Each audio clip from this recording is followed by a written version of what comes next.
Come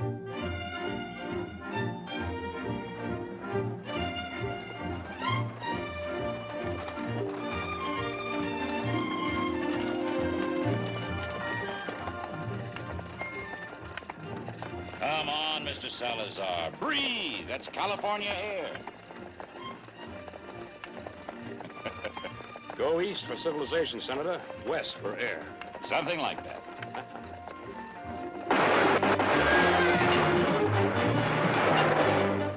Put it over to the side.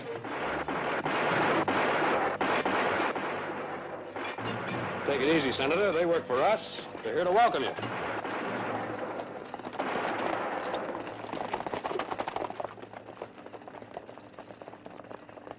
Oh, I'm sorry, Senator. I thought you'd be pleased. Oh, Nick, it's not your fault. You see, there's been a threat. A threat on my life. No more surprises, Mr. Barkley, please.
Oh, Judd.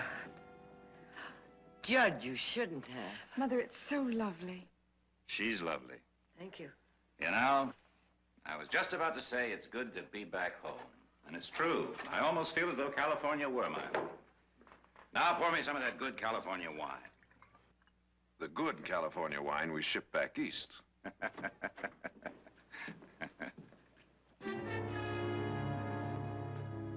Well, if you'll excuse me, Senator.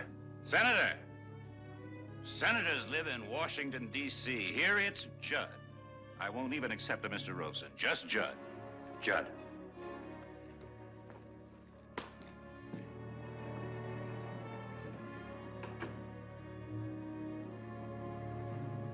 Mrs. Barkley, if the senator's room is ready. Oh, of course. You must be very tired after such a long trip. Me? Tired? Show me a dragon to slay, a mountain to climb. I'll show you a staircase to climb. Or would you please show the gentleman to his room? Be a pleasure. Thank you. Mr. Salazar, perhaps you'd like to rest before dinner? Perhaps later. May I speak to you for a moment? Yes. That ranch hand who was just here, what's his name? Oh, Walt Tompkins or Thompson or something like that. I'm afraid something like that isn't good enough. I'd appreciate if you'd find out everything you can about him and about every other worker on the ranch. Well, may I ask why? Please understand.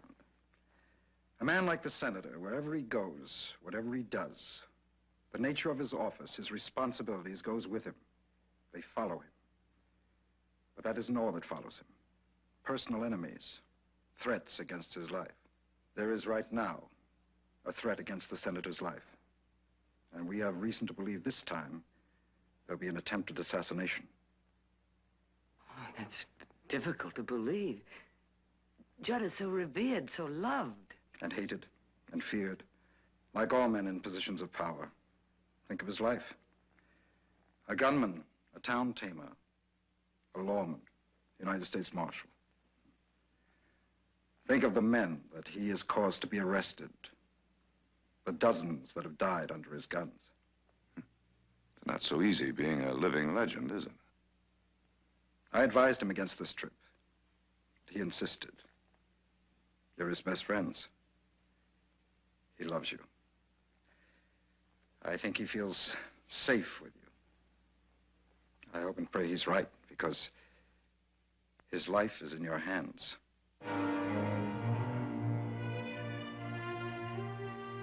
Now, if you will show me to my room. Certainly.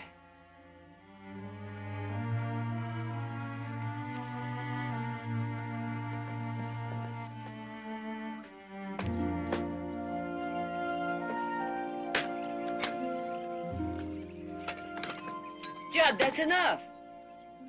Yes, I guess I'm getting a little carried away. Well, just carry enough to heat the coffee.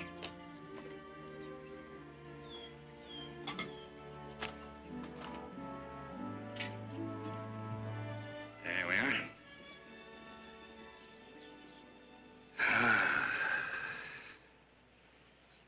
You know, for the first time in years, right here, right now, I feel young again. I'm glad I came, Victoria. I'll second that motion. Salazar and some of my advisors tried to talk me out of it, but I wouldn't be talked. No, sir, I had to get right back here, right where it all began. Get a chance to breathe. Begin to renew myself. Well, don't expect any sympathy from me, because you never looked better in your whole life. Well, that's good to hear, even if it's not true. 'Tis true. Well, I'd hate to have to ride out after the Manville gang tonight to prove it. Well, thanks to you, there's no Manville gang to ride after tonight or any other night. You thank me. Heaven knows how many. Oh, Judd, be careful.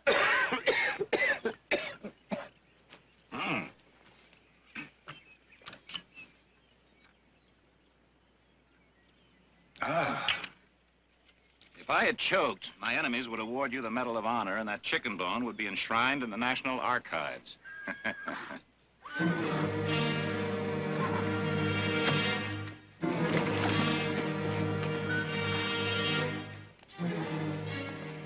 Did you see him? Yes. The same man. Tompkins. Well, I couldn't tell, not from this distance. Same man.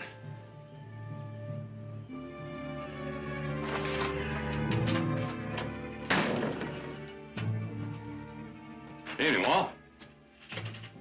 Evening. Well, looks like the boys went off and left you all by your lonesome, huh?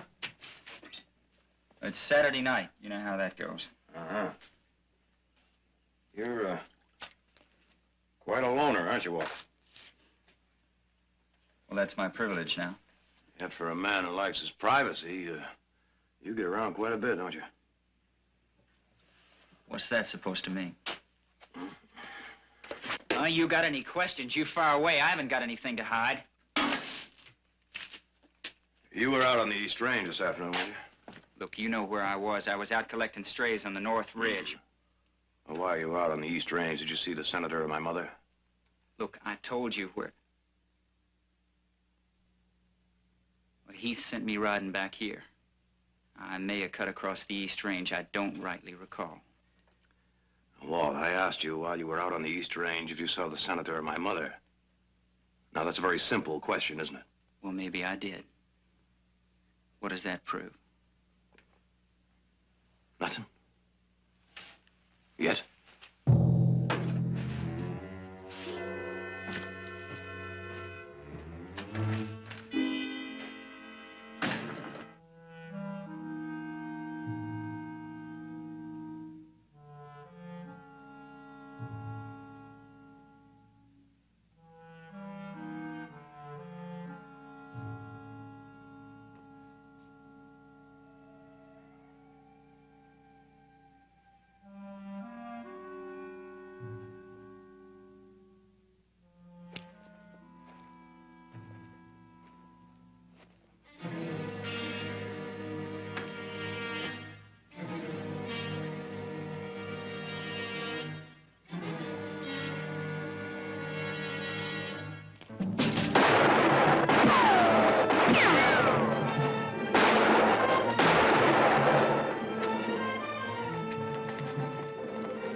down there. He started climbing up, heard me coming, and ran off. I'll check the bunkhouse, see if anyone's missing. That won't be necessary, Jared. It's that same man, Tompkins. I saw him riding out. At least now we know for sure. We'll leave in the morning. No. He's only one of them. There may be many more. In Washington, we're protected. I say we're staying.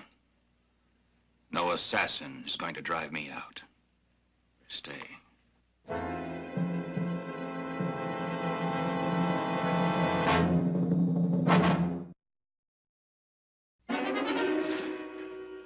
All right. Ride into town. Make yourself a target for every... All right. Go. But at least let me go with you. Nope. I promise you. I won't interfere with your pleasure. Part of my pleasure is to be left alone. Che circo. I heard that. Next time, make it in English, loud and clear. You're stubborn. I don't know what I'm going to do. That's better. Much better.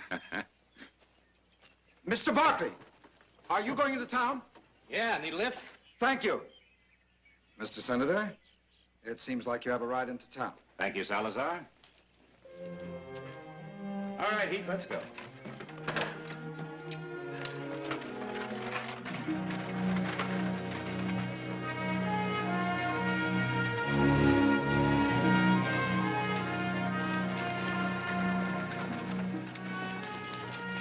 Take about an hour to load the wagon.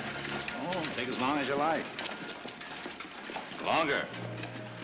I'll manage to amuse myself. Yeah.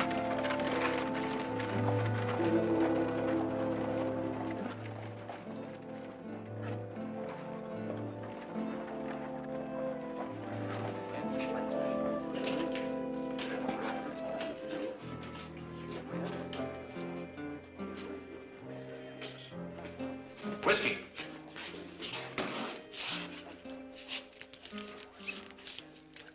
Leave the bottle.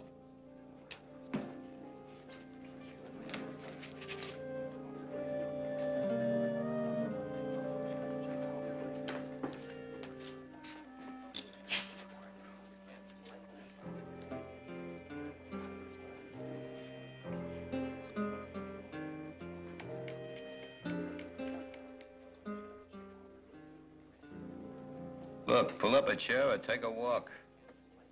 I don't like spectators. Not unless they look like Pearl here.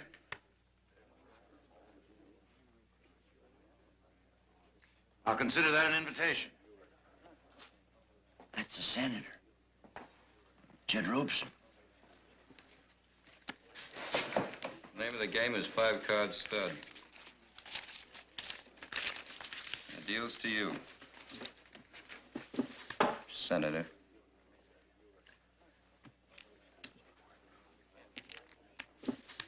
Table stakes.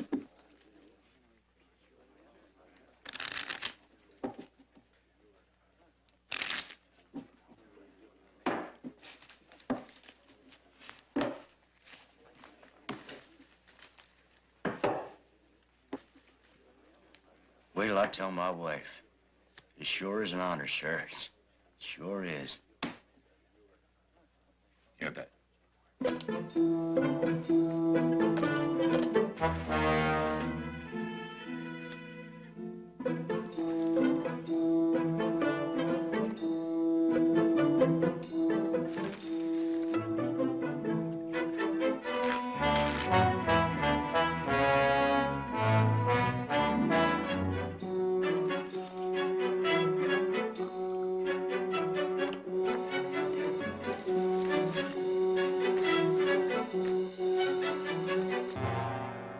You're 15.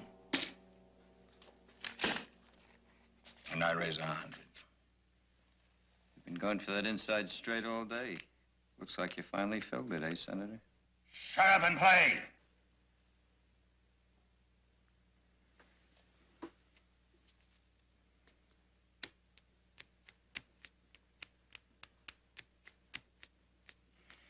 Well, I'll see and raise you 50.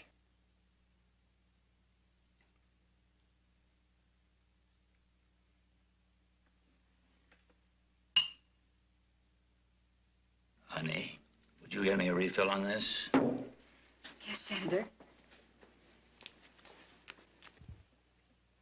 Plenty of time, Senator. Plenty of time. Your little inside straight looking right down the throat of my full house. I know what I'm looking at. It doesn't look like a full house to me. For that matter, that doesn't look like any straight to me. But, we wouldn't try to bluff each other now, would we? Would we? Dude. Dude. You're from the East, aren't you? Are all gamblers from the East called Dude? Look, I'm from Kansas. My name is Frank Keller. It's 50 to you. I know what it is to me.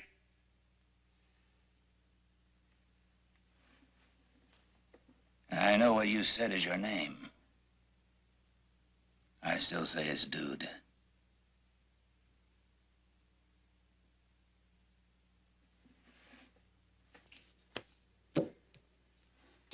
Call.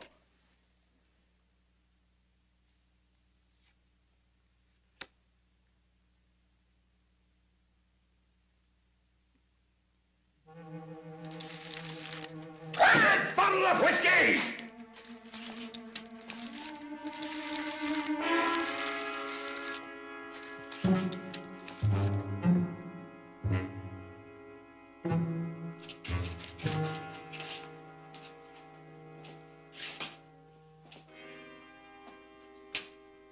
You.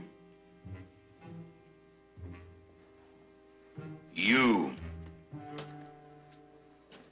What's your name? Your name. You talking to me, mister?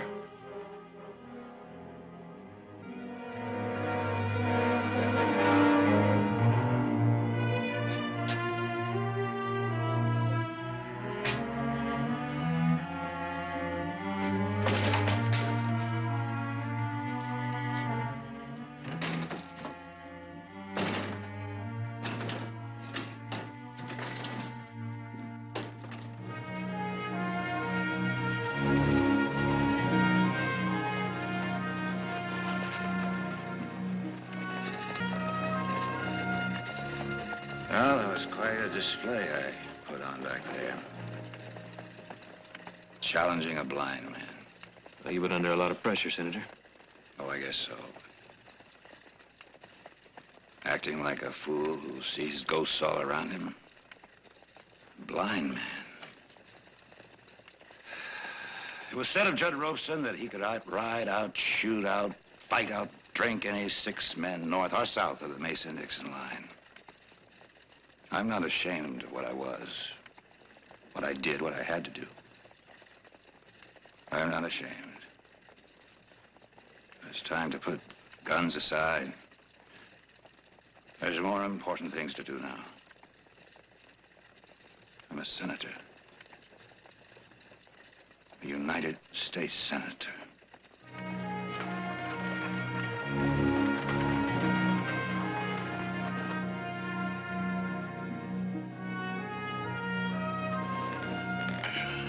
Salazar? Yes, sir? I played poker and lost to a man who says his name is Frank Keller. Yes, sir? What was his name? St. Louis, about 12, 15 years ago. A gambler, dapper, dude. Dude Madden? Madden, that's it. What did he look like? Tall man, big hands, deep-set eyes, and that mouth. That grin, taunting. Suddenly I can see him. I can see him almost like it was yesterday. First thing tomorrow, I'll ride into town and have the sheriff check on Keller. He may have some information on him already. Tomorrow morning? First thing. Good night, Senator.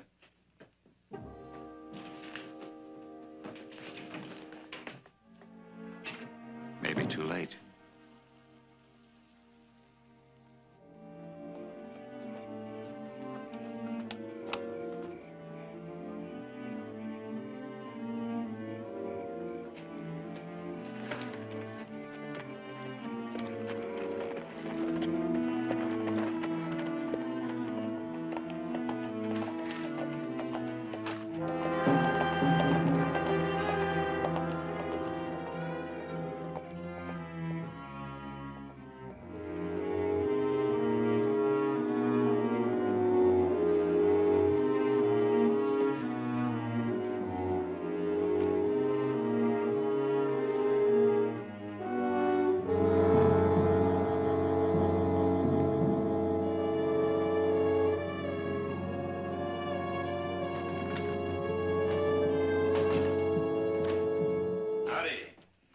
Evening again, Senator.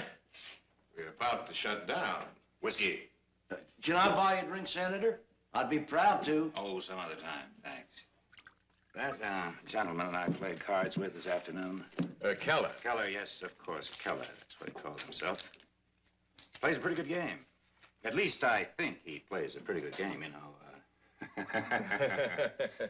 Well, he's played a hand or two in his time, I'll wager. How long has he been hereabouts? Just a few weeks. Any idea where he lives? The hotel right across the street. You looking to bend another deck with him? Could be. Well, you'll find him ready. You think so? But no so. As a matter of fact, he said, if you want another crack at him, he'll be ready.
Anyway, the minute Senator Robeson come in the saloon tonight, I knew there was a shooting in the air. How'd you know that? How'd I know? I'll tell you how come I knowed. Judge Robeson's the fastest gun I ever seen. Maybe the fastest gun of his time. I know, 'cause I seen him.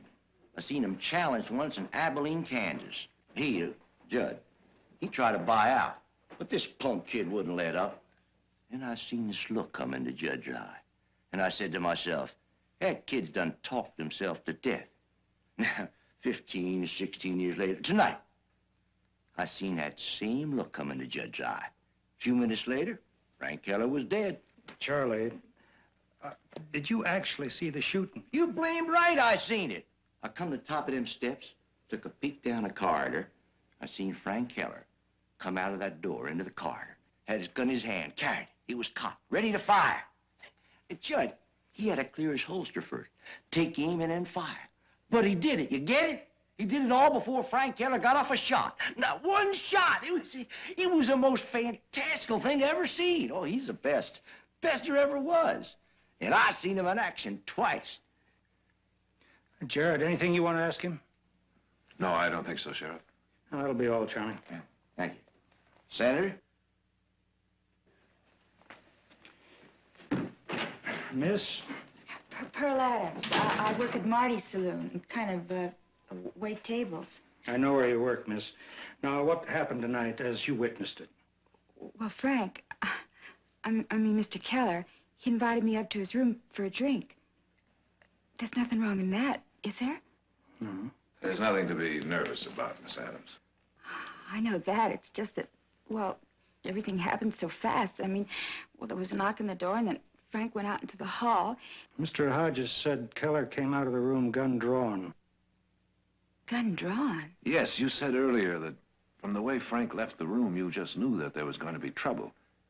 Now, wasn't that because he was carrying a gun? Is that what he said? That Frank was carrying a gun? I mean, somebody saw Frank carrying a gun? Mm-hmm. Well, then I guess that's the way it was. I mean, I was scared. Oh, I was just so scared. One minute we were just sitting there, and the next he was lying out there in the hall. I was just so scared. I think we understand. Thank you.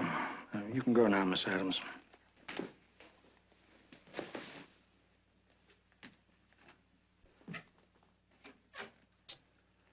I'm sorry to have to get you out of bed, Jared, but I felt the need of a good lawyer and a good friend. You qualify on both counts. I don't think you'll be needing a lawyer, Senator. We have an eyewitness account of what happened. And for the time being, that'll have to suffice. Oh, Mr. Salazar, I can answer a few questions. Not until you've checked with Washington, sir.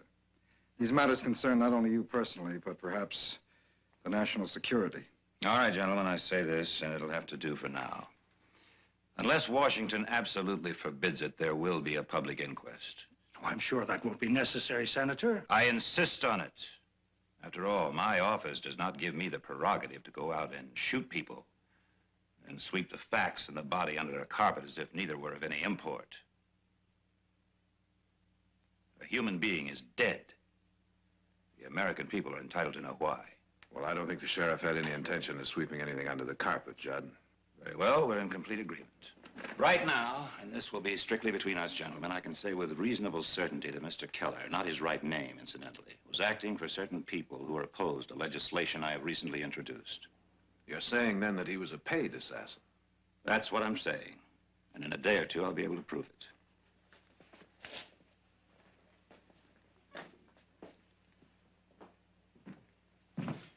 Sir, if somebody's out to kill you, they may have hired more than one man. No, they have. Two for certain. Jared, that ranch hand, whatever he calls himself. Walt Tompkins, Sheriff.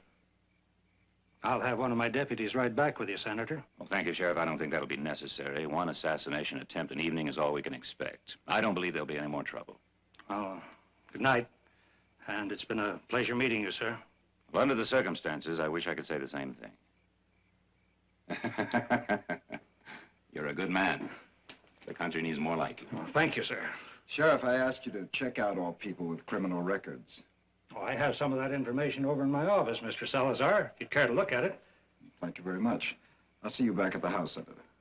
Night, Jared. Sheriff? It's been quite an evening. That it has. We'll see the sun come up on the way back.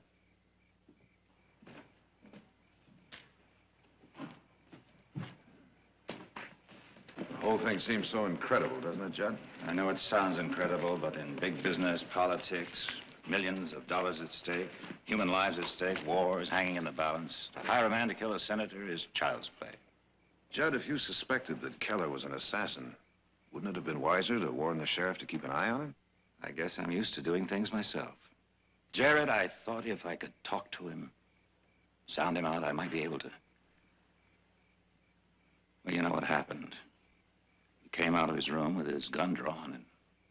Yeah. Well, we better get back to the house. I think you can use some rest.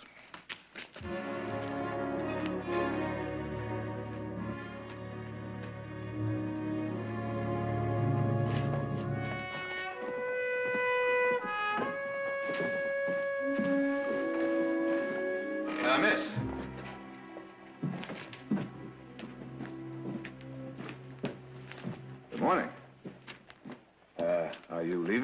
That's right. I see. Well, may I? Tell me, does the district attorney know about this? The district attorney knows nothing and wants to know even less. You'll forgive me, but what's that supposed to mean? Oh, come off it, Mr. Barkley. You're the senator's lawyer, his friend. You're part of it. Part of what? Never mind. I have to go. Just a minute, young lady. I ask you a question, and I'd like an answer. Part of what? I want you to understand something.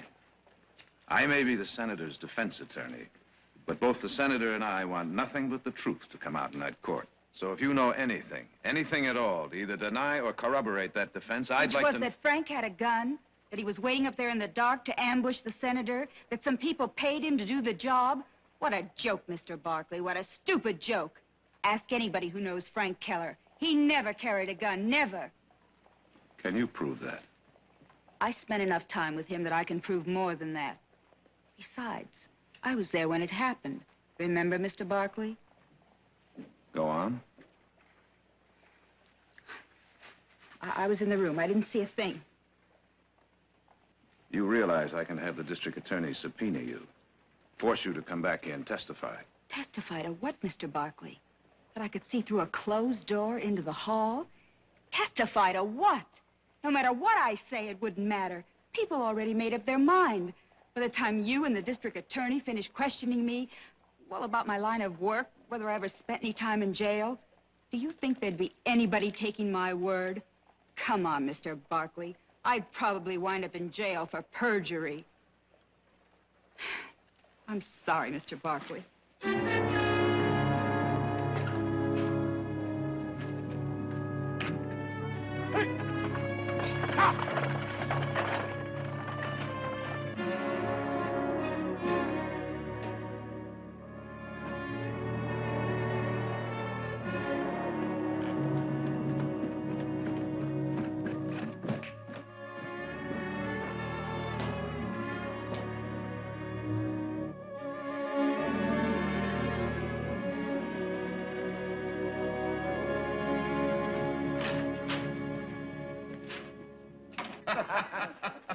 Well, you know the whole story, Counselor. In fact, by now, everyone in the entire state knows the whole story. Kind of makes you feel good, doesn't it, Hodges? Getting your name in the newspaper?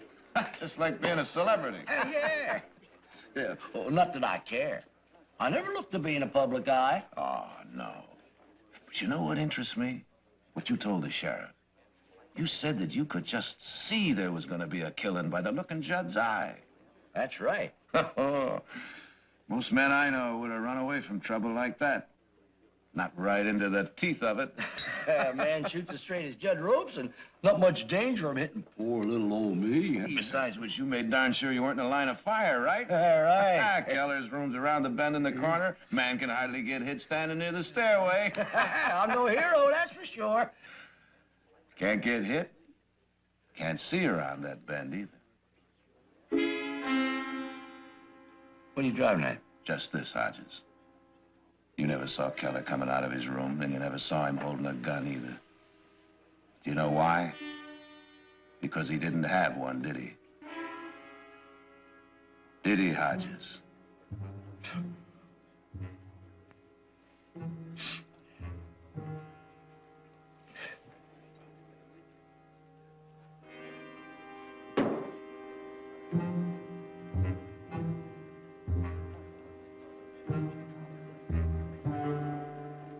I promise you a complete investigation of the mineral rights in this area will be undertaken. That's fine. Close it off with a form ending. Thank you for your interest in better government, etc., etc. Oh. Sorry, Jared, but some of these letters have to be taken care of. I understand. That's if I can stay awake that long. You know, your mother took me for a ride today and really put me through my paces. Don't be so sober, Jared.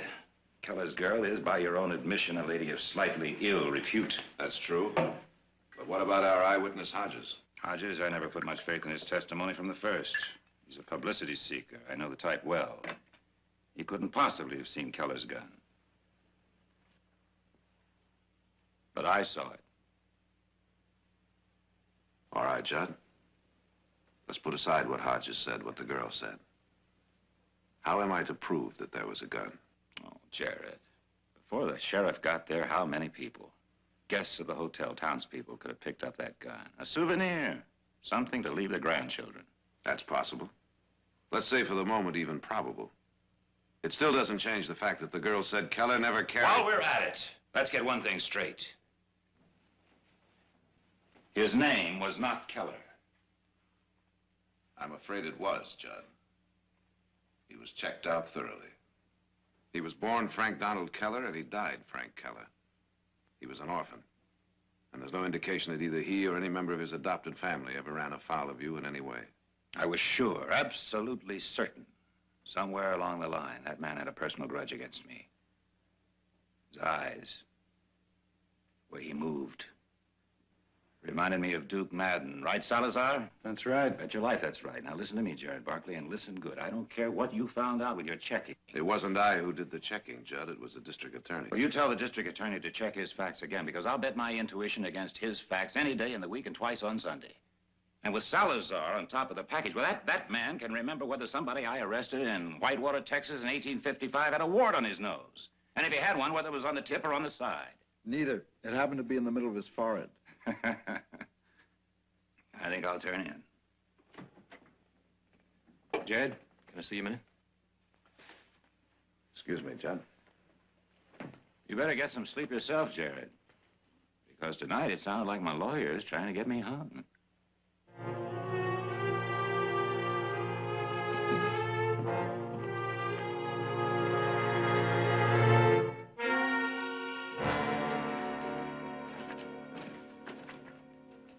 What'd you send for him for? I wanted to see Nick and get my wages. You ran out without waiting to collect those wages. Why? Look, I didn't exactly run. I was run out, Mr. Barkley. What were you doing under the senator's window that night? I was just taking a walk. Just taking a walk, huh? That's right, I was just taking a walk. Look, ask any man in a bunkhouse. For a fact, I don't sleep good. I never have. So once, maybe twice a night, I get up and walk around a bit. You walk around, all right.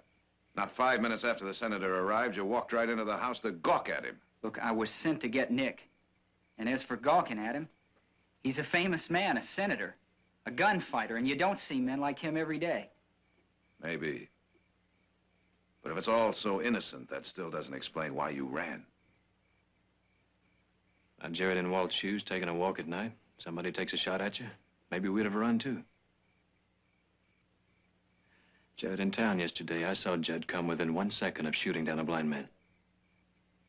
Look, Mr. Barkley, when I realized that Judd Robeson was shooting at me, and from the first, he'd been looking at me.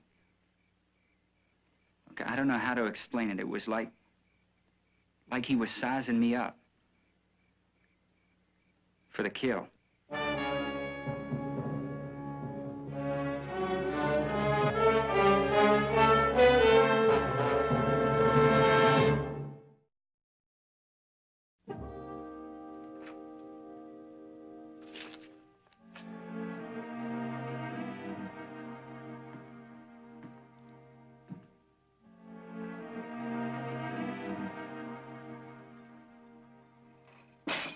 I thought you'd like some coffee. You working on the senator's case? There's some cold beef. Would you like a sandwich? Jared? Oh, I'm sorry, honey. I was 1,000 miles away. I brought you some coffee. Thanks. Jared, what's wrong? You've been in here all day, and if you don't shave pretty soon, You know something, honey? Those pretty blue eyes of yours see a lot more than I thought. Do you want to talk about it? Not just yet. If and when? I may just take you up on that. Thanks for the coffee. Good evening. Excuse me. I hope I'm not disturbing you. Not a bit. Care for some coffee? Thank you. A drink? A drop or two of sherry, if you have it. I think that can be arranged. I hope you haven't been laboring over the impending inquest. As a matter of fact, I was just preparing some notes. Purely academic, but what sort of a case were you preparing? Why academic? The senator, that is, received a telegram from Washington this afternoon. I'm afraid that it's going to be impossible for us to remain here for the proceedings. I see. What you're telling me is that you've simply decided to cancel the inquest. I'm afraid we must, much as it pains the senator to do it. If my memory serves me, Mr. Salazar, it was the senator who asked for the inquest. As a matter of fact, he insisted on it. Mr. Barkley, it was a mockery at best. The facts of the case were public knowledge. The verdict was a foregone conclusion. Was it? Well, you were to be his defense attorney, Mr. Barkley. Surely you know that the killing was justifiable homicide, self-defense.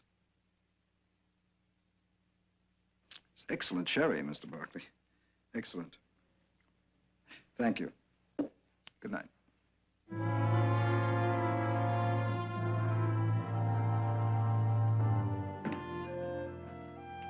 Well, you're down early. I'm riding into town to see the district attorney. At this hour of the morning, what's wrong? You heard what happened about the inquest? Why, no, Judd's been called back to Washington. Suddenly, unexpectedly called back to Washington. And so, much to his regret, forced to cancel the inquest. I'm going to ask the district attorney to insist that he stay and face that inquest. I don't understand. Why? Mother, when Judd asked me to defend him, I had to find out certain things. Things that don't go down easily. What things? Jared, I want to know. What things? All right. I'm convinced that the man sees ghosts. Ghosts out of his past that have come back to kill him. Imaginary enemies all around him. But a man like that does have enemies, real enemies. Maybe. But Frank Keller wasn't one of them. Not nearly. But he thought Keller was an assassin. In Judd's mind, he had a reason. Yes, in his mind, he had a reason. But what if that mind is no longer capable of reason? I hope I'm wrong. But I've got to find out. Good morning. Good morning. My, that coffee smells good. Ah, Jerry, just the man I want to see. Do you have a few seconds to give to an old friend, an ex-client? I take it you're not exactly overjoyed that I'm not staying for the inquest. Well, I'm not pleased about it either, but certain things have come up, matters involving national security. They dictate that I leave for Washington at once, and that's that. But if you're not satisfied, go to the district attorney. Have him issue a subpoena. Force me to stay. If Washington allows it, I'd thank you. Because, believe me, I have no desire to leave here under the slightest cloud. Even if it's only in your mind, Jared. I'm on my way to see him now, Judd. Good. We'll both hope he gives you satisfaction. If you'll excuse me. Well, Judd, how about some ham and eggs? No. Later. Victoria, what did he say to you? Nothing you don't already know. He just thinks you should be here for the inquest. Better that the truth comes out no matter who gets hurt. Oh, it's touching. It's touching, your son's sudden, passionate dedication to the truth. Sudden Well, dedication? maybe not so sudden. I saw it coming from the beginning, his burning desire to defend me. But you wanted an inquest. You insisted on it. Brilliant. Give them credit for that, using Jared, my friend, my lawyer, in such a manner. Diabolical, but brilliant. Victoria, I didn't want to tell you. I didn't want to believe it myself, but I have evidence now. Hardcore evidence, Victoria, that Jared is in league against me. Judd, what are you saying? Victoria, your face. Oh, sweet, wonderful woman, I was joking. I was joking. Well, now that's settled. You know, I can almost smell that good fresh air in here. That's what I'm going to miss most when I get back to Washington, almost as much as all of you. Maybe a good hard ride. Fill these old lungs. You, have my ham and eggs waiting for me, will you?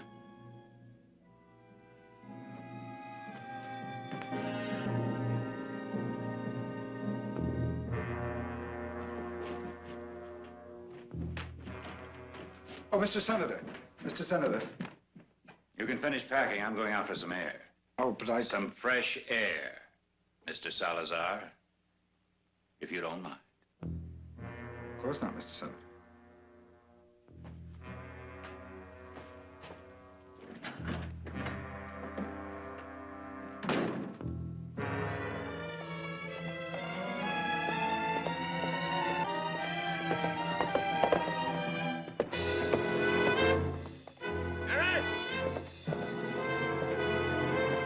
Jared!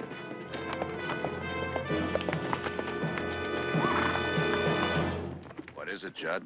Been thinking about your little ride into town. Maybe it's not in the best interest of all parties concerned. I think it is. You're trying to get me hung, boy. We both know that now, don't we? You and your friends. You've been bought out, Jared.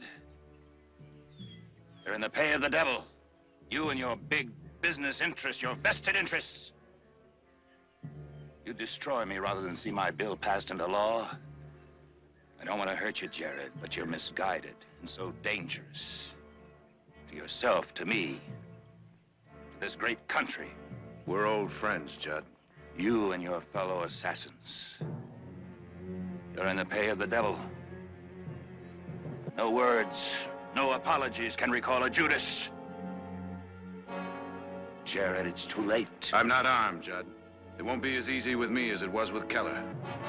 There'll be no witnesses to say I drew first. Oh, Jared. Jared. Why couldn't you have let it well enough alone?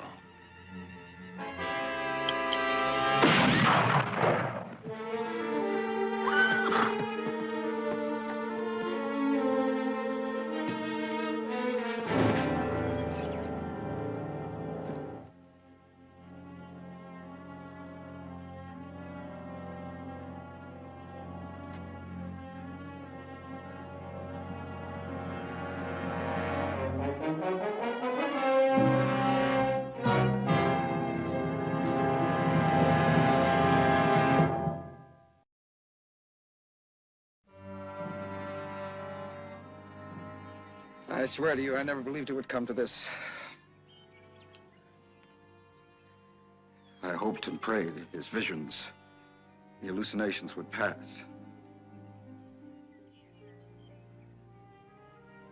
He was a great man. How does one believe that such a man has fallen? It wasn't easy for me watching him disintegrate before my eyes.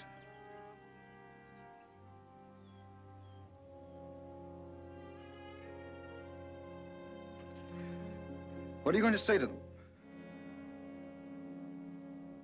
Just what you've told me. The truth. What I've said to you, Mr. Buckley, and what I'll say to the world are two different things. As far as I'm concerned, he was killed by one of his many enemies. Murdered by an unknown assassin. What do we gain by telling the truth? What do we gain by destroying the legend? Perhaps nothing. But we have no choice, do we? Mr. Buckley, I spent the best part of my life with him. Being with him, protecting him, it was the meaning of my life. You can't protect him anymore. He's dead. But not his legend. His legend, Mr. Salazar? Is it really that fragile that it can't bear the weight of truth? He was a great man. Do a few wrong moments in a great man's life wash away its entire meaning, everything that he was? I can't believe that. But that's a judgment we'll have to leave to history. I'll have no part in rewriting that history.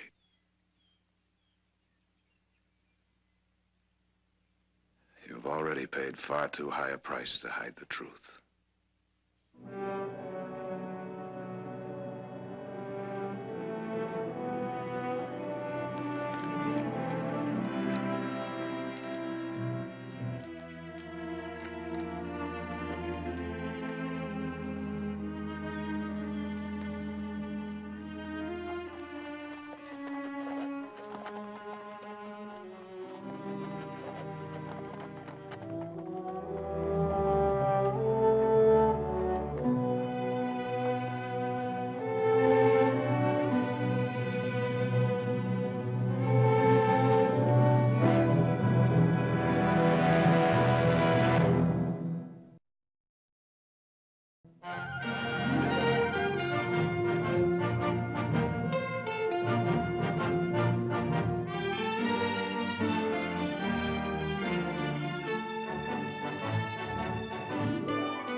Sure is a nice-looking herd.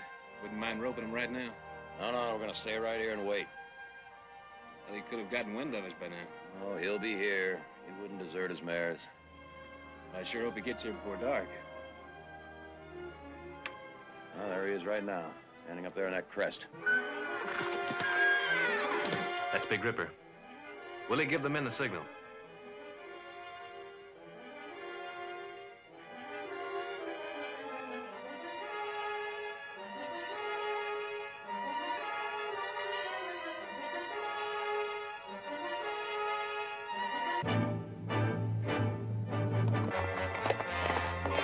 All right, let's go.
Well, I didn't see the signal. Well, you had to see it from here. Well, I was watching all the time, Heath. Believe me, I surely was. If you just waved your hat, we'd have had that stallion right in our trap. He got away. What the devil happened, Bramer? Well, I didn't see the signal. I don't think Willie gave it. He gave it. Well, if he did, then maybe them trees blocked my sight. It's all right, Nick. There's nothing we can do about it now. But, yeah, what probably happened? Forget it, Bramer. I know what happened.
Morning. Morning. No hurry. No hurry. The boys are already riding out. Well, you don't have to ride out this morning, Bramer. What are you talking about? Bramer, how long have you been with us now? About 14 years, haven't you? That's right. 14 years, come this summer. Well, think it's about time you started taking things a little easier. I think you deserve a better job. Like what? Like maintenance. Up at the ranch, there's always plenty of things that need fixing, and I'm going to talk to Nick about it. Fixing? You mean sweeping up? Well, not sweeping up. There are plenty of other jobs. Now, you look here, young fella. I don't care if you're a Barkley or who you are. You're talking to old Bramer, you hear? Not some old stable hand. I know that, Bramer, but the pay's the same. Same as a cowhand? Sure. Should be. I am a cowhand, one of the best. You ever hear tell how I came by the name Bramer? It was before your time, before you knew one end of a horse from the other. I wish you could have been there to see me then. I was riding this Bramer bull in this rodeo. He was the biggest beast I've ever seen, and he threw me. And after he threw me, he come bearing down on me with his horns. There was only one thing to do, and I did it. I grabbed him with my bare hands, and I wrestled him to the ground. I know, you told me that story before. But, Bramer, that was 20 years ago. Now, what I'm trying to say is that there comes a time like yesterday. Yesterday. That could have happened to anybody. It was only an accident. So I missed once. Once in all these years. It hasn't just been once. And anyway, I don't think Willie signaled me. He signaled you, Bramer. Only you were asleep in the saddle. Now, let's face it. Let's face it, you're trying to fire me, that's what. No, I'm not trying to fire you, Bramer. Believe me, we're all very fond of you. I don't need your affection. I'm thinking about my livelihood, my job. And I'm saying you can stay on here as long as you like. The same pay. Sure. A charity case. No, thank you. Bramer, listen. I'm quitting, mister.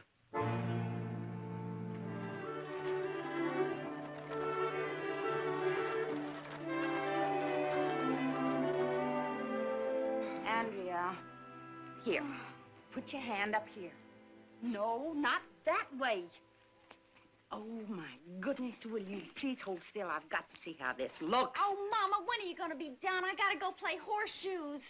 Andrea Marston, the next time I hear you playing horseshoes again with the fellas, when are you going to remember that you're a young lady now, and young ladies don't play horseshoes? Oh, Mama. Oh, Mama. Don't keep saying, oh, Mama, all the time, either. My goodness, when I was your age, things was entirely different. Lord, what I wouldn't have given to have a hat like this and a pretty new dress to catch the eye of a certain young man. In those days, there was always one I wanted to look nice for. One that made me feel special when he was near. Oh, my goodness, one that made me feel like little fish was jumping up my veins. Oh, I was a romantic one. You were, Mama? Yes. All I was trying to say was, the way you act, it's more like a tomboy. More like... Grandpa! Hi, Andy. Oh, how wonderful. I didn't know you were coming. Didn't know it myself. How you doing? Fine, just fine. Feel that muscle. Hey. Tough, huh? Yeah. Can you spend the night? Don't see why not. What's going on here? It's no holiday. No, it ain't. Then you ain't feeling sick. I never felt better in my life. Well, thank heaven for that. Andrea, you come sit back here. I gotta finish this hat for Oh, Mrs. Peabody. Oh, Mama. Not while Grandpa's here. How long are you going to stay? I don't know. I just might stay quite a spell. You might what? Papa, you look me straight in the eye. Did you get yourself fired? No, I didn't get myself fired. I quit. I don't believe it. You quit the Barclays? Yeah, I sure did. I guess I've been a cowhand enough years to match my know-how against any of them. I can ride, rope, and brand, and round up anything. You name it. Now, hold on. Did somebody say you couldn't do any of them things? Well, there's some things just don't need saying in so many words. But when somebody asks me would I like to sweep out a bunkhouse, well, I guess nobody can ask me that and expect me to be around very long. He's right, Mama. He asked you to sweep out the bunkhouse. Well, I don't believe it. Well, just what do you think maintenance means? Hold on, I said. Is what he asked you to do for the same pay? Same pay? What's that got to do with it? I guess I know an insult when I hear one. Insult my eye. Well, you ornery old fool, Papa. Don't you realize that they were being kind to you? They were offering you an easier job when, if they'd wanted to, they could They could just let you go. No, they couldn't, because I quit. Papa, I want you to pay attention to me. Ever since Andrea's father died, I've been working for a living. Yeah, I've been putting together bits and pieces of ribbon, felt, and straw. Don't you think there are times I get so sick of ladies' bonnets and dresses I could throw them all in the trash heap? But do I? No. I've got a job, see? I've got to feed and clothe Andrea and myself. I got no choice. Now, Papa, you're no child. You can't just tell somebody who makes you an offer, a kind and generous offer, I call it. You just can't say no. That's your opinion. When's supper? I'll go right up now and fix it. Papa, I want you to go up and I want you to eat your supper. And I want you to get to that cot and I want you to lie there and get yourself a night's rest. And I want you to go straight out to the Barclays first thing in the morning and apologize. To Heath Barkley? Apologize? You can call it what you will. I want you to get out there and I want you to tell him that you've changed your mind and that you would be real grateful to take the new job he offered you.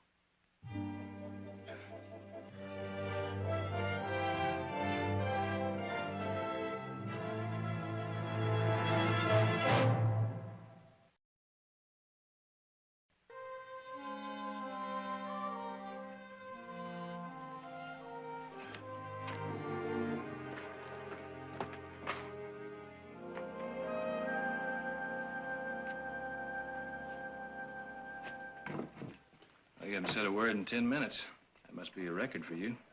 Something bothering you? No. You also put 4 spoons of sugar in your coffee this morning and forgot to drink it. Well? Well, what? I don't know. It's just awful different around here with that old Brahma. Shouldn't have let him go, Heath. I didn't let him go, Nick. I told you he quit. It amounts to the same thing, doesn't it? You told a man he was too old for his job anymore. Well, he is too old to go hunting after wild stallions. Just because he didn't see that signal? I must admit, I was a little bit hot about it myself. Then again, maybe he was right. Maybe what he said was true. Maybe there were trees in the way. No, Nick, there were no trees in the way. Look, I didn't want to tell you this, but yesterday Brahma was asleep in the saddle. Asleep?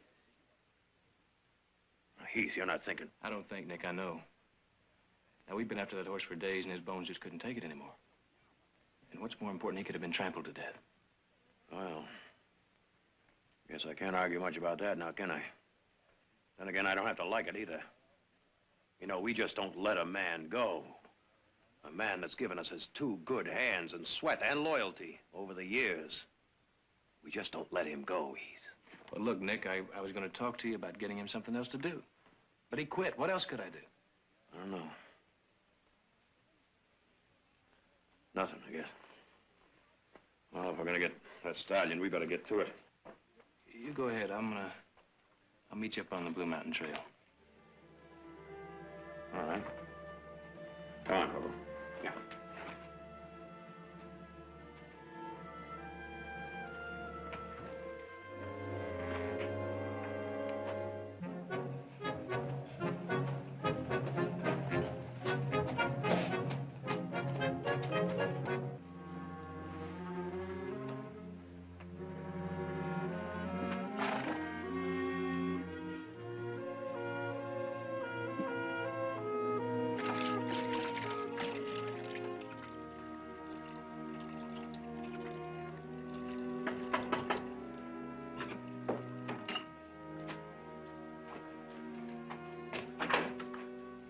Oh, hello, Andy. Well, aren't you going to say hello? Hello. Came to see your grandfather. Is he here? He's already left. Did he say where he was going? My mama made him get up early this morning so he could go back out at the ranch and see you. That's funny. I would have seen him on the way in. I say, good for him. So he didn't go back after all. Andy, I brought what your grandfather had come in and pay.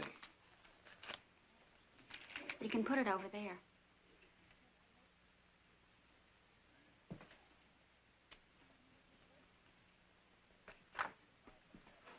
Andy, I hope you don't misunderstand.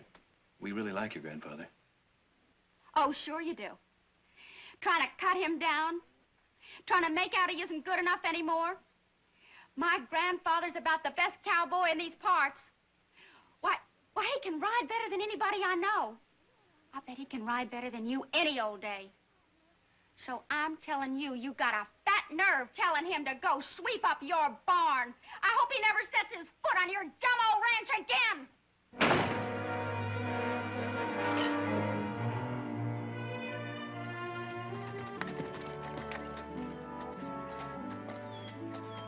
Well?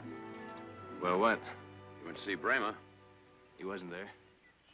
Oh, changed your mind about him, huh? No, I didn't, Nick. If you want to hire him back to get himself killed, then you'll have to do it yourself.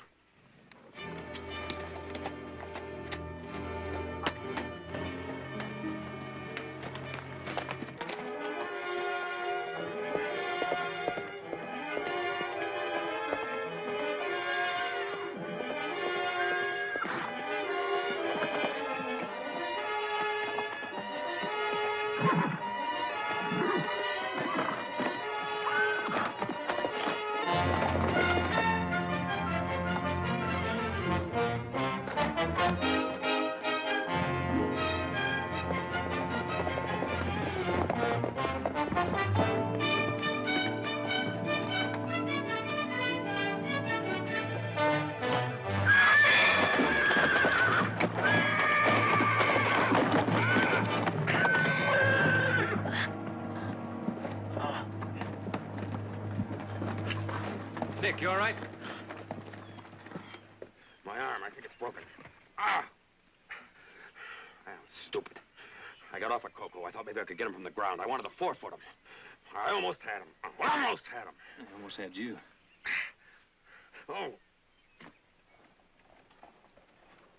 I could be doing that for you, too, Mr. Wilson. Shoe horses, ride them, break them. You name the job, I can do it. Brema, I told you already. Got my hands full paying the help I got as it is. Well, I wouldn't worry too much about the money, Mr. Wilson. I can wait for that. Could wait a whole month if need be. Well, there's no need, because I'm not hiring. Is that clear? Yeah, it's clear. Brema, you just gotta understand. There's nothing I can do about it. Why don't you try Haney's or that place over near the Bill Pop? Tried them both. Well, thanks anyway. Brema, I'm real sorry. Think nothing of it, Mr. Wilson. It's just an idea I had anyway. Fact is, I actually got me a job out Nevada way. I just take it.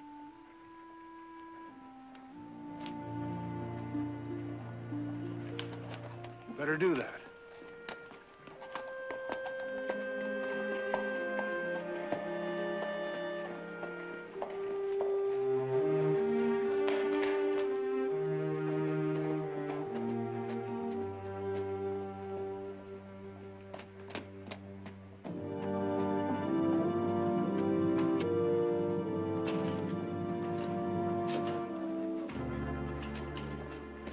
Mr. Cowboy? Afternoon, Bremo. Nice day, isn't it? Well, weather's been real fine. Hey, you know, I was just wondering if you ain't maybe looking for a good, strong, experienced cowhand. Always can use one. Who'd you have in mind? Me? Aren't you still out on the Barkley Ranch? Nope. Quit yesterday. Me and that Keith Barkley just didn't see eye to eye. I don't know. I always heard the Barkleys were pretty good people to work for. Anyway, I really don't need a man just now. Oh, that ain't what you said a minute ago. Sorry, Brema. I guess I can't help you. You can't help me. You and every other rancher I talked to today. Mr. Carberry, I'm 60 years old. I worked hard all of my whole life, and suddenly I wake up one morning and, like that, I'm nothing. I'm nothing because a mealy-mouthed Barkley chooses to say so. I'm finished, wiped out. Wiped out of a chance to earn a roof over my head and a meal in my stomach. I don't want to get into a discussion of your personal problems with the Barkleys. I'm not interested in what happened out there. You're not interested. Now, that's the truest thing you ever said. You're not interested if a man has to go hungry. If a man You has quit, didn't you? Sure, I quit.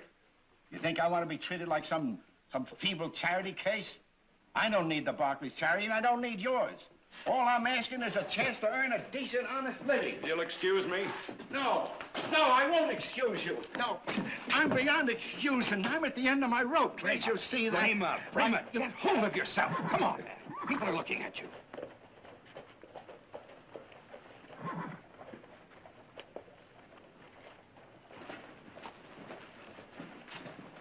Nick.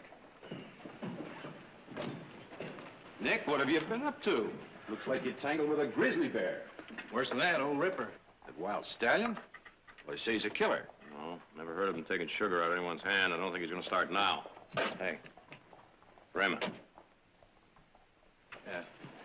Bramer, wait, I want to talk to you.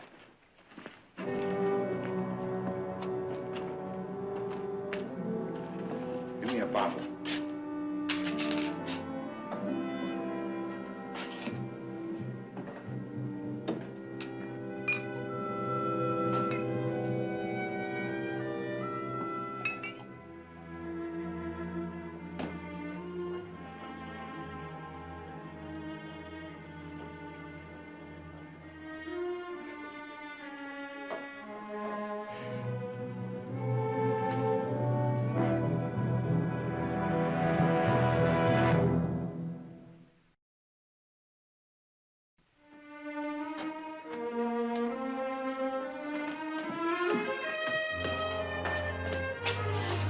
Grandpa, I've been looking all over for you.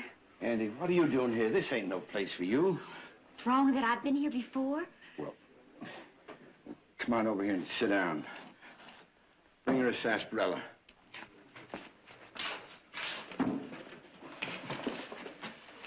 Where have you been? Well, I ain't been back to the Barclays, that's for sure. You okay, Grandpa? Yeah. Grandpa, listen. Now, you shouldn't let this business with the Barclays get you down. Why, heck, you can get a job at any ranch in town. Of course I can. At least I thought I could. I can see it all now. There's only one possible explanation.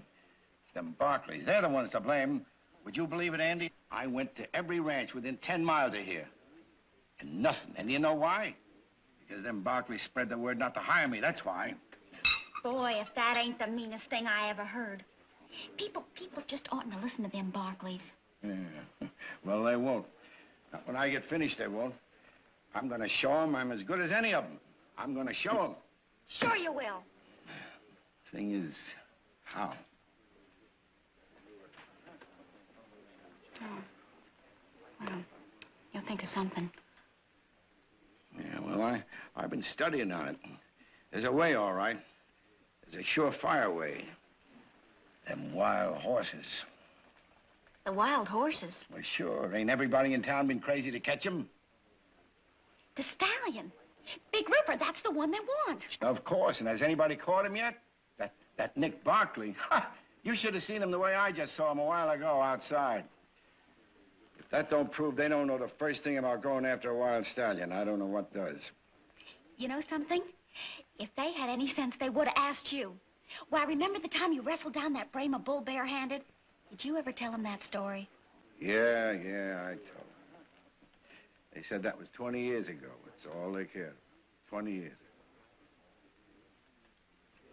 You know, I got a wild plan running around my head. What if I was to go out on my own and bring back the leader of that herd? That wild stallion. Could you still do it, alone? Of course I could if I set my mind to it. Yeah, I sure could. What would you say, Andy? What would you say if old Brahma brought in that wild stallion? What would the Barclays say? The whole town? Yeah, that'd show them all. Thanks. When are you gonna do it? Well, be soon. How soon? Well, real soon. But, well, Andy, you gotta understand that going out after a wild stallion ain't something you do half-cocked. Oh, no, you gotta make plans. You gotta think about this. I'll help you make plans. What's first? Well, first I'd have to get myself a good horse. Not Charlie? No, not Charlie. Charlie ain't the horse for this. He's not strong enough, he's not fast enough. Now, anybody going after a wild stallion gotta have a strong horse and a fast horse. That's for certain. Well, come on then. Let's get started.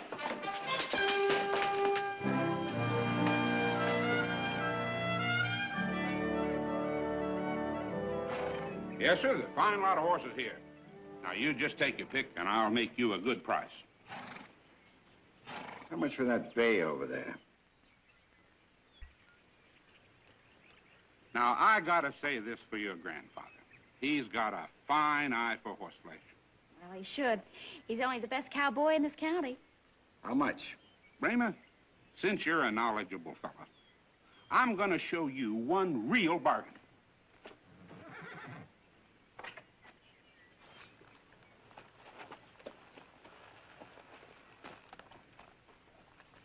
There now. You ever see a better looking cow pony? Well, you've probably seen better. But he's sound in wind and limb and sight and... Well, what's more, I can make you a real price on this horse. He's a jughead. Rib cage is too small. He's torn in. He's got bowed tendons. His hocks are too far apart. Bring him over here. Yeah. And judging from his teeth, he's got to be over 8 years old. I wouldn't have that horse for any price. Well, it's like I said, your grandfather's got two sharp eyes. How much for the bay? Well, now that's a problem, Bramer. You see, I got to get a price for that horse. Now, there ain't another horse can touch that bay except Heath Barkley's horse, Charger. How much you asking? $100. $100? Now, I'll give you $20 for that nag you rode in, but that's the best I can do. I ain't got that kind of money on me. Well, not many men walking around do, Bramer, but I'll give you credit. Anybody who works for the Barclays has got credit with me. Yeah, well... Tell you what, leave me your horse's down payment and give me, $10 a payday. What day's payday out the Barclays? My grandpa... Never mind, honey. Just forget it. Forget it. I'll get me a horse someplace else. Come on. Well, not like that bay, you won't. Grandpa! You'll get your horse. I got it, Andy. That's for sure. Only I don't know where. We looked all over, and so far, no luck. You know, a horse like that bay is going to be hard to find. Except Charger. He said so himself that the Barclays horse Charger is just as good. Sure. If I had Charger, I'd be a cinch to get that stallion. If.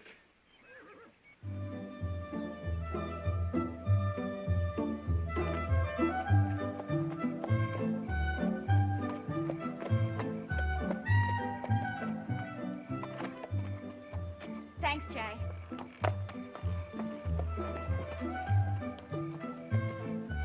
You look lovely, ladies. Ah, yes. It's easy to see why the senator invited us to dinner. He wants you two to supply the beauty and glamour. Nonsense, Jared. I have a feeling that the senator is going to ask you to manage his campaign for him. Well, not a chance of that. I'll get it. He hasn't asked me yet, but even if he does, I'm much too busy. Andy! Maybe I shouldn't have come, but it's real important. Come on in. I've forgotten what a beautiful place you got here. It's been a long time since we've seen you. Andy, what a pleasant surprise. Miss Barkley, It's nice to see you, Andy. you look like you're all dressed up to go to a party or somewhere. Oh, we're in no hurry. We're waiting for friends. Please, sit down. I got a ride out here from Jay Gordon. I don't mean to stay or anything. I had to see Heath. Oh, well, he's in the barn hitching up the buggy. He'll be here any minute. Tell me, how is your grandfather? Oh, he's fine. Just fine. Why, he's even got a couple of jobs lined up. Or he might be taking a trip to Nevada. Good. Well, anyway, that's why I came to see Heath. Hello, Andy. Bet you sure didn't expect to see me here. It's about my grandfather. I come to ask a favor. Well, I hope it's something I can do. Easy. Just let me borrow Charger. Charger? Well, now, do you mind telling us why? I think you ought to give my grandfather a fair chance. I think you owe it to him. I think it's the least you can do. You people, you don't know how a man feels. Oh, Andy, you know how much we think of your grandfather. Well, if you do, prove it. Don't you see? It's his only chance to show himself, and he can't do it without a strong, fast horse like Charger. He can't get that stallion unless... Stallion? Your grandfather's thinking about going after that wild stallion? He'll do it, too. He'll show you. But he can't do it without Charger. No, No, I can't do that. you can't. Or you won't. No, wait a minute, Andy. A couple of days ago, he said no, he'd had a fight on his hands. But since then, I've had a crack at that stallion, and I'm sorry, I've got to go along with Heath. I was lucky to come out with just a broken arm. Is that your answer?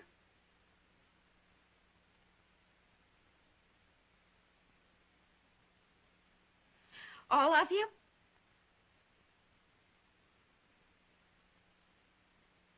Well, thanks. Thanks a whole lot. Andy, People say the Barclays are such a kind, understanding family. Always ready to help someone. That's what they say. Well, now, I know different. My grandfather was right about you Barclays.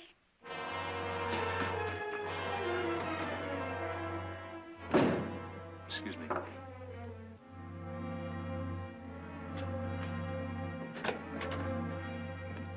Andy!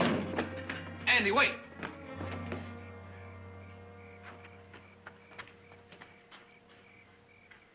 Now, where are you going? Just leave me alone. Now, look, it's late. You can't walk home. It's too far. Now, how did you plan to get back? If you weren't so stingy with your dumb horse, I could have ridden him back. Well, come on back, and I'll take you home in the buggy. No, thanks. Now, Andy, don't be stubborn. Listen here, Heath Barkley. My grandfather and I can get along just fine without your family, so you can go off to your dumb, highfalutin parties. Andy, I'm asking you. And now I'm telling you, you're going to come back with me and take you home in that buggy. So hold still and listen to me. Andy, if you don't pay attention, you're going to get a wallop and get spanked. Oh, don't you dare talk to me like that. I'm 14 years old, almost 15. And you're acting like 8. Now, Andy, for the love of heaven, get some sense into that head of yours. Stop worrying about what Brahma wants and start thinking about what's good for him. And he can't go after that stallion. I know it's a little dangerous, but he's good, and you don't know how good. Andy, I know this. Your grandfather is 60 years old. Now, his mind's willing, his spirit's willing, but he's not as strong as he used to be. He's not the same man that wrestled that Brahma. Andy, he can't get that stallion. If you don't give him a chance, though, it might break his heart. Well, then let it. I say better to break his heart than break his back, or worse. Andy, what you're asking me to do is to give him a horse so that he can go out and get himself killed.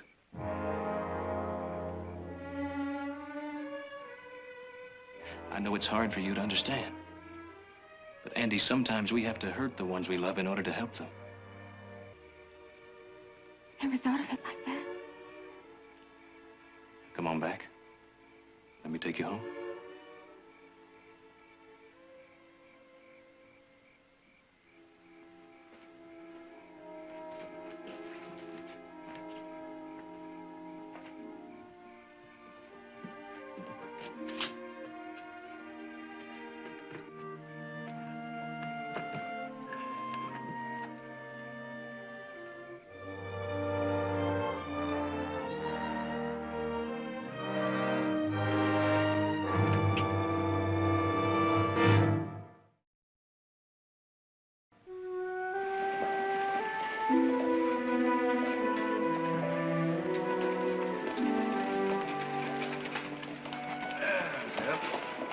Here we are. Thank you again. Very much. You're very much welcome. Got y'all dirty. I'm sorry. Oh, it's nothing. So ashamed. Well, there's no need be. frighten you like a tomboy? I reckon you do think I'm a tomboy, don't you? No, Andy, I think you're a girl with a lot of deep, warm feelings, and I know you want what's best for your grandfather. Well, guess I shouldn't keep you talking here, seeing as you have to get to that party. Thank you again. Very much. Yeah, I guess I had better be getting back.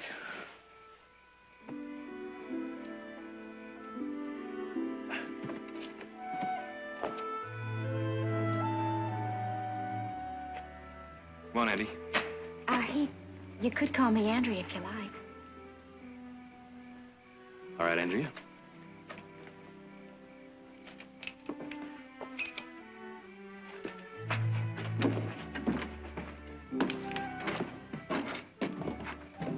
Good night.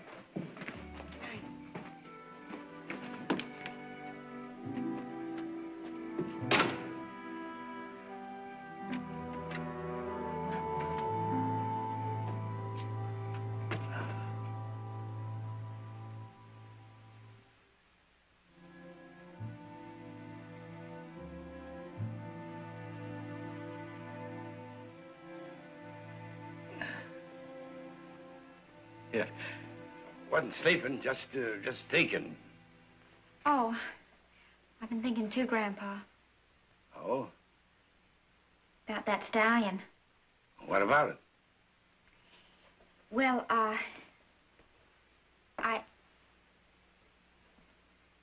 wish that... I wish that for me, I wish you'd forget it. Forget it? Well, what are we gonna do with the stallion? My gosh, it's such a dangerous thing to do, and what for? What for? Well, honey, just to show him and... But, Grandpa, but you don't have to show anything to me, Grandpa.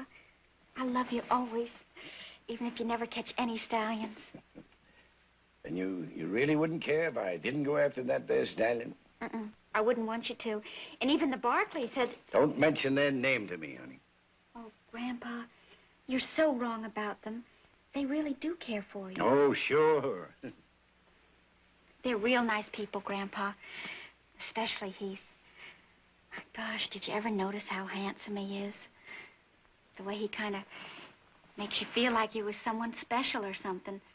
Well, he kind of fixed that blanket around me when we got into the buggy. Now, wait a minute. When did you get into a buggy with Heath Barkley? Well, I was just going to tell you, Grandpa. Well, I'm listening. I thought that maybe if I went out there and if I talked to them, that maybe I could help. But then Heath explained everything to me. Yeah, I'll bet he did. Well, let me tell you, Grandpa. I don't want to hear any more. They weren't satisfied turning the whole town against me. They had to work on you, too. They didn't. They told you I was too old and worn out, didn't they? They just said that it was a dangerous thing for you to do. You're liable to get your neck busted. They said that if I you don't went want to up hear any more. Oh, Grandpa!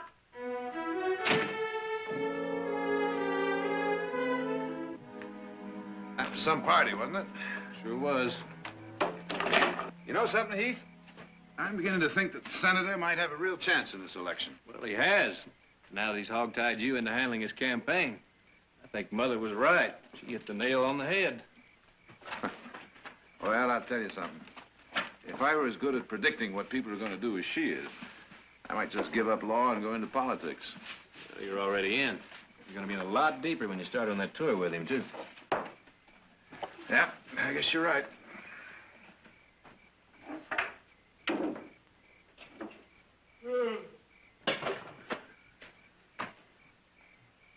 What's the matter? Thought I heard something. Heard something? What? Nothing, I guess.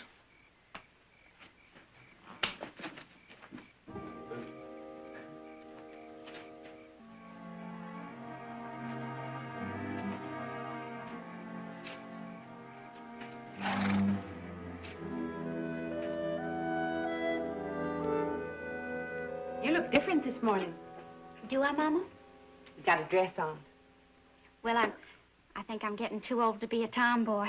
Did I hear you right? Andrea, look at me. Have you got something to tell your mother? Well, I guess it's kind of like what you said. Little fish jumping through your veins. Mama, am I pretty? Am I... I'll get it. Heath, Hello, Andy. Andrea. come on in. Mother, it's Heath Barkley. How nice to Hello, see you, Mrs. Marsden. Mr. Barkley. Oh, won't you have a cup of coffee? Thank you. Andrea made it. Oh? And if I do say so of my own daughter, she makes the best coffee in town. I just happened by to ask about Brahma. Oh, well, I spoke to him last night about what you said, and I tried to explain it to him, but I think you're going to have to. Milk, sugar? Oh, it's time he was up. Is he here? Oh, yes, he's in his room. Andrea, go wake your grandfather. Pretty dress. Thank you. I just finished it. He's gone. He's gone. I was afraid of that. One of our horses was missing this morning. Charger? I'm not saying Brahma took it. Well, why would Brain... No, oh, no, he wouldn't. He did it, Mama. I know. He went out to get that stallion. All by himself? Why, that silly old fool, he'll kill himself. Oh, Grandpa! Now, Andrea, don't you worry. I'm going to go after him. You must have got up early before us and gone out. Well, I'll catch up to him. Thanks for the coffee. I don't know, son's waiting lunch for Heath. He's up in the hills, looking for Brahma.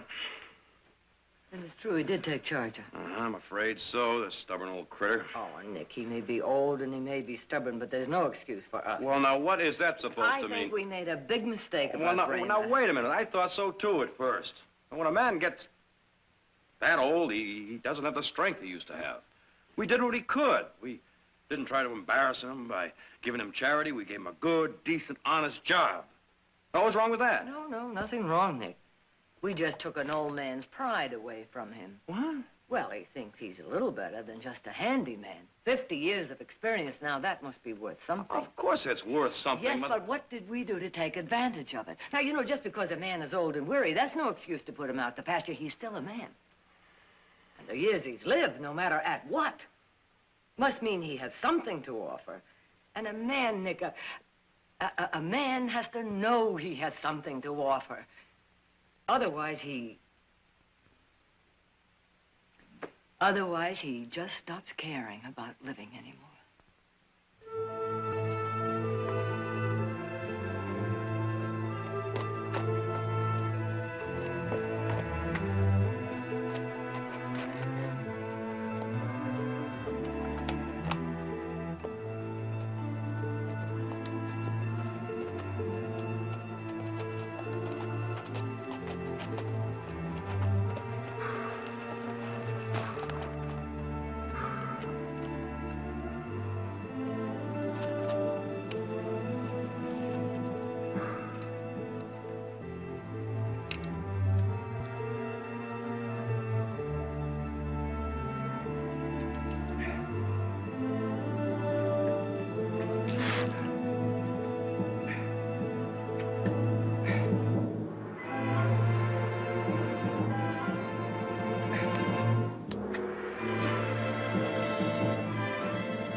didn't you?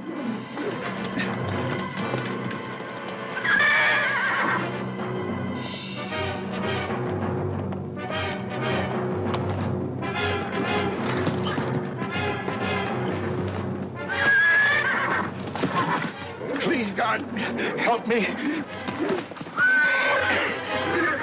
I got him. I got him.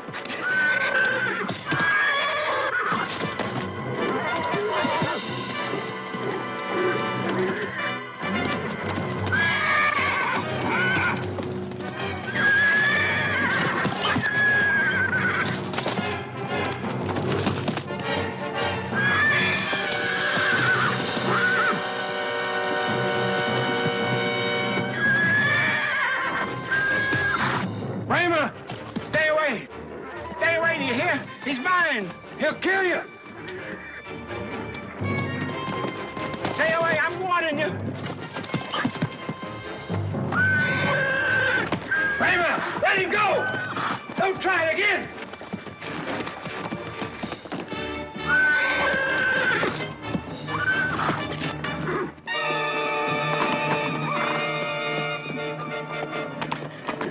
What'd you do that for? I had to, Bramer. I'm gonna kill you. I'm gonna kill you. I could have gotten that stallion. I'm just as good as I ever was. No, you're not. Bramer, you can kill me. And you can go after that stallion again. And if you're lucky, you may get a rope on it without getting yourself killed. But it won't change a thing. It won't make you young again. Nothing can make you young again. You've got to accept that, Bramer.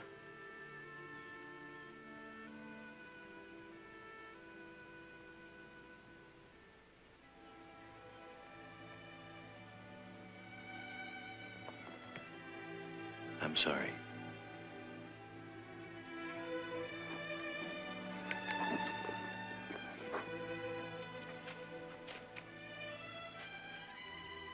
I'm still young enough to get into a saddle by myself.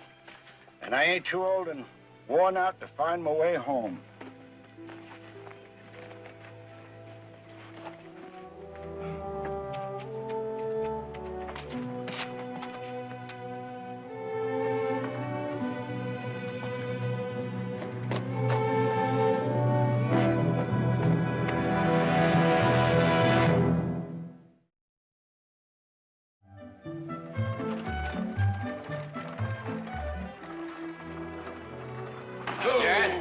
How'd it go?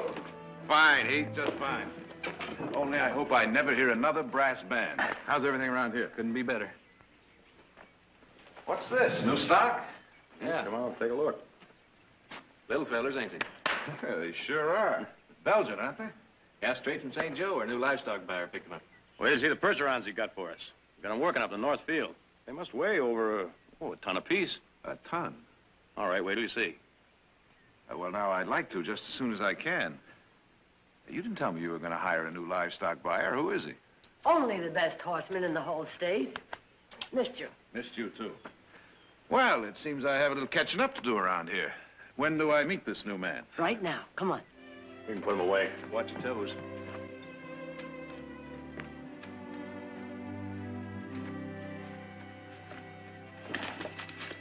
Bramer. Mr. Jarrett, welcome home. Thank you, Bramer. Seeing you here makes it seem a lot more like being home. Well, the family thought I could do the job, and I guess I can. I know horses pretty well. Bramy, you know more about horses than anyone else in the whole valley.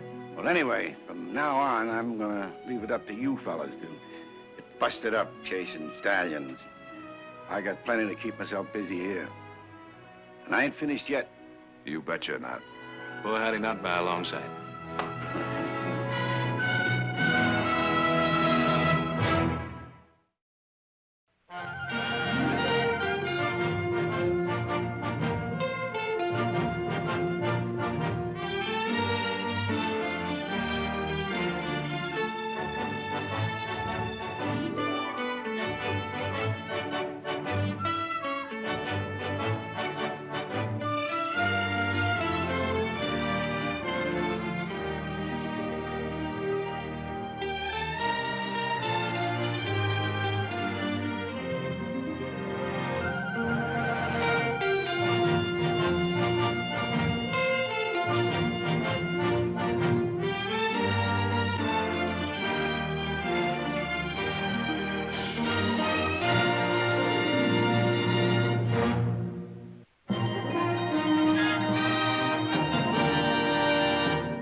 You met Mrs. Barkley? Well, apparently not. I guess my family didn't get my letter. You figure how you're going to get home? Oh, yes, I saw a light in my son's office as we drove past. That means he's working late. So I'll ride home with him. It's a bit late for a lady walking alone. If you wait a minute, I'll go with you. Oh, no, Sam, don't bother. I'll be all right. And I'll send for my luggage first thing in the morning. Good night. Good night.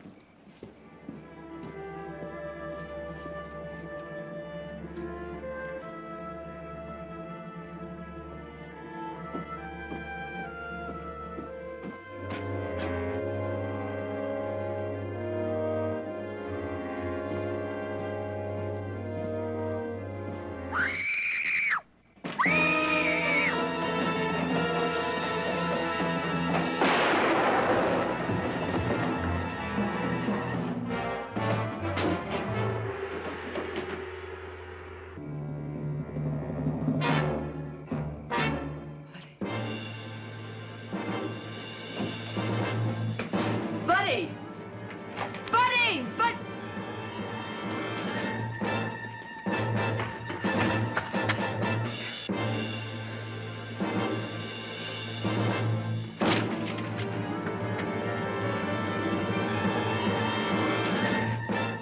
Jared! Jared, I saw him. I saw him do it. I saw him kill her. Who? Buddy Tyrone. Buddy Tyrone, are you sure? Oh, how could I be mistaken? I'm his godmother. I've known him since he was a baby. Just calm Jared, down. what are we going to do? Calm What down. You come on over to the office and have a glass of brandy, then we'll talk to the sheriff.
We'd like to see the judge. Very late. Well, I'm very sorry, but this won't keep till morning. It's all right, Wingley. I'm always available to the sheriff. Victoria, my dear. Jared, what an unexpected pleasure. I'm afraid it's anything but that, George. Oh? Perhaps we'd better go into the parlor. Wingley, some tea for Mrs. Barkley. No, thank you, nothing. Sit down, Victoria. Gentlemen? What time did your son get home tonight, Judge Tyrone? Get home? I don't believe he was out of the house. Why?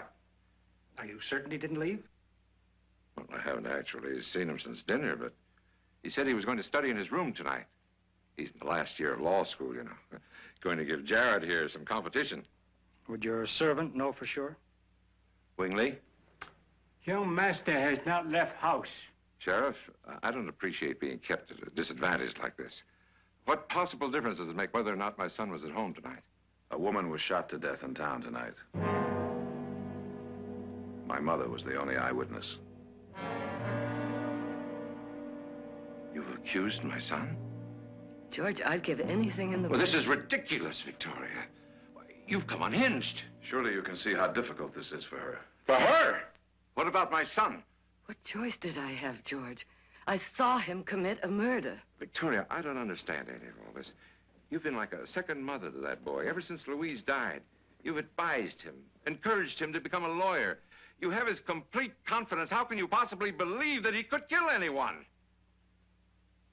It's true. It isn't true. You've made a mistake. It was a dark night, a sudden shock. Someone who looked like Buddy, maybe. I can see how that could happen, can't you? I'm sure the sheriff can. I couldn't help hearing. Who is it I'm supposed to have murdered? No one, Buddy. It's all a mistake. She called herself Frisco Rose. Had a second-floor room over on Grand Street. You know her? Only of her. Well, I know the woman.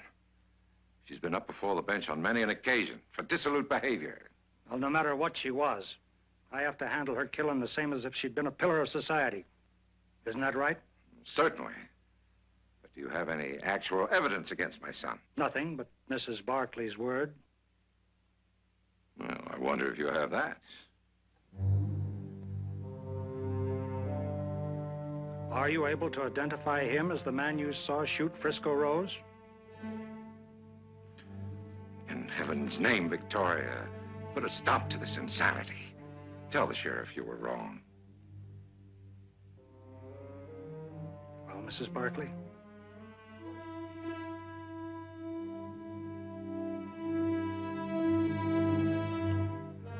He's the one.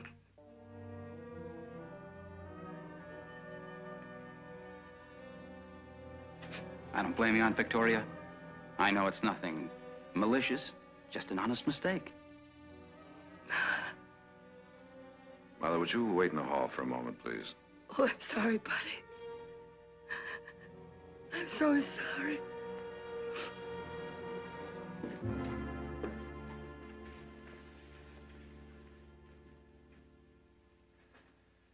Now, I want to make something very clear.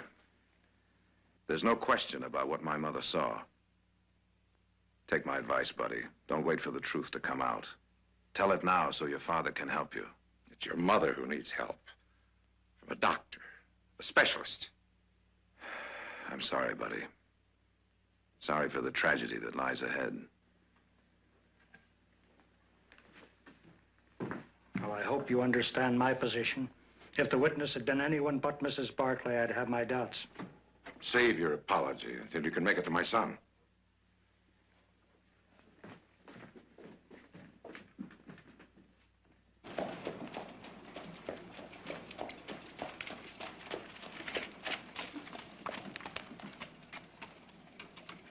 Oh. I still don't see any point in coming by here. I had to. I had to make sure in my mind I couldn't have been mistaken. Now, you listen to me. You say you saw Buddy commit murder. That's exactly what you saw. But was it murder? Frisco Rose couldn't be any more dead. But a boy like that doesn't pull a trigger without reason, without provocation. Jared, I want you to look for that explanation. All right, Mother. I'll start an investigation in the morning. Oh, no, Jared, please, tonight. Right after I take you home. I can drive home by myself. I'll be fine. Please.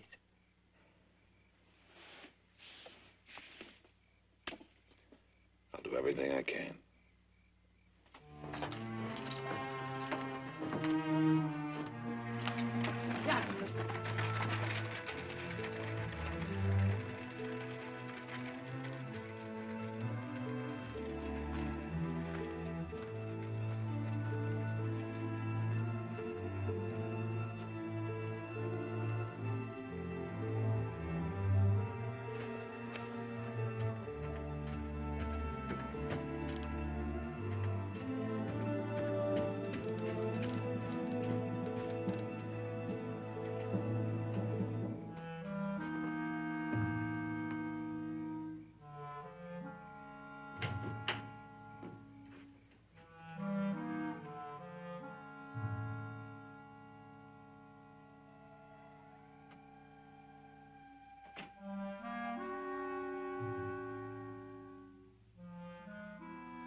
You better not drop that. Jared Barkley. Well, if Rose didn't pick the apple from top of the tree. I'm Ruthie. How do you do? I'm a friend of Rose's. I don't suppose you ever noticed me. No, but I will the next time. I suppose you came to see Rose. I hope it won't come as too much of a shock to you, but she's dead. Shot right outside in the alley. Yes, I know. Ruthie, I don't suppose you'd mind if I took a little look around. Help yourself. I just dropped in to pick up a few things she'll need. She always took a lot of pride in how she looked, you know. She'd want to knock their eyes out at that wake. You known her very long? 3 years. These were her favorites. Which do you like best? Oh, the green one. Hey, tell me something, Ruthie. Where'd you get all this Chinese stuff? Somebody give it to her? She didn't talk much. Are you sure this pink one isn't better? Oh, no, the green one, definitely. You know, this little trinket here looks kind of expensive. You sure you never heard her brag about who gave it to her? Oh, she was very secret about him. I guess you're right. The green has more class. Listen, tell me something, Ruthie. Same fella gave her all this stuff? Mm-hmm. He must have been quite a character, huh? What did he look like? Can you describe him? Oh, he never came around here. Rose used to meet him different places. Oh, come on, Ruthie. She must have talked about him a little bit. You know, who he was, his name. Just that he was from uptown, and his father was somebody important. Oh, you'll never guess what she called that one. What was that? The Lizard. She used to laugh at him behind his back. Said she had him like a lizard on a string.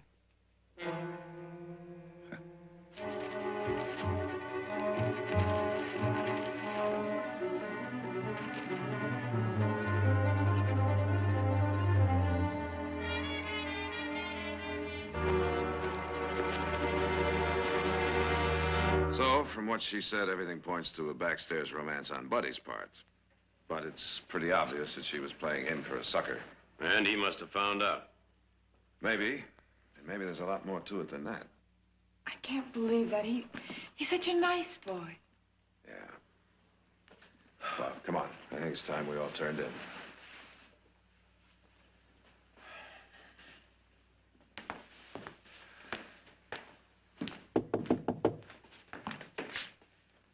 I'll get it.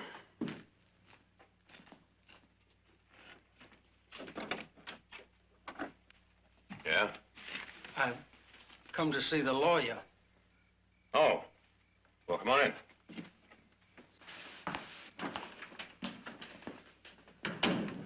You remember me, Ollie Patton? You helped me when I got pulled in for being drunk? Oh, well, it's pretty late, Ollie. Can't it wait until morning? I think this shot Frisco Rose. Somebody threw it away in the alley right after she got shot. Did you see who it was? All I seen was a shadow running away. Oh. Well, you should have left it for the sheriff, Ollie. This way it's not much good as evidence. Why not? Maybe they can prove it was Buddy's. No, he can claim somebody stole it, and then it becomes his word against Ollie's. And whose word do you think the jury's going to take? Then Miller's still the only one who can... Finish it, Heath. The only one who can put a rope around Buddy's neck.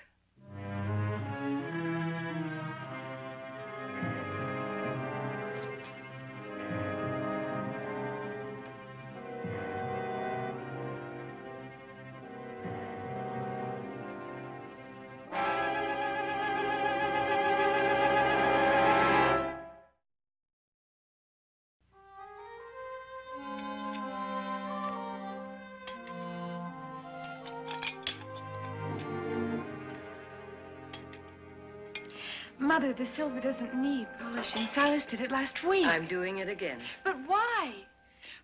Mother, you didn't sleep at all last night. Why don't you go upstairs? Because I feel like polishing silver. Well, then I'll help. I don't want any help, Audra. I'm sorry. I'm sorry.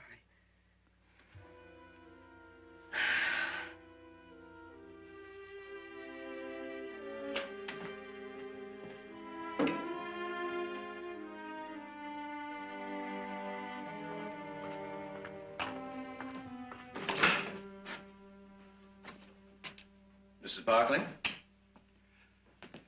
I hope I didn't alarm you. Ned Sprague, reporter for the Oakland Bulletin. I don't like unannounced visitors, Mr. Sprague. Please leave the same way you came in. Polishing the silver. That's what my mother used to do when she had a problem. It is a problem, isn't it? Having it in your power to send a friend's only son to the gallows? Will you please leave, or must I call my sons? All I'm trying to do, Mrs. Barkley, is get something for my readers. Don't they have a right to the facts? Heath! I've heard Judge Tyrone is one of your oldest and dearest friends. How does he feel now? What did he say when you accused? Now, what did you want to do that for? I'm only trying to do my job. What is it, Mother? Heath, get him out of here. Some of your reporters never learn, do you? Take your hand off me, cowboy.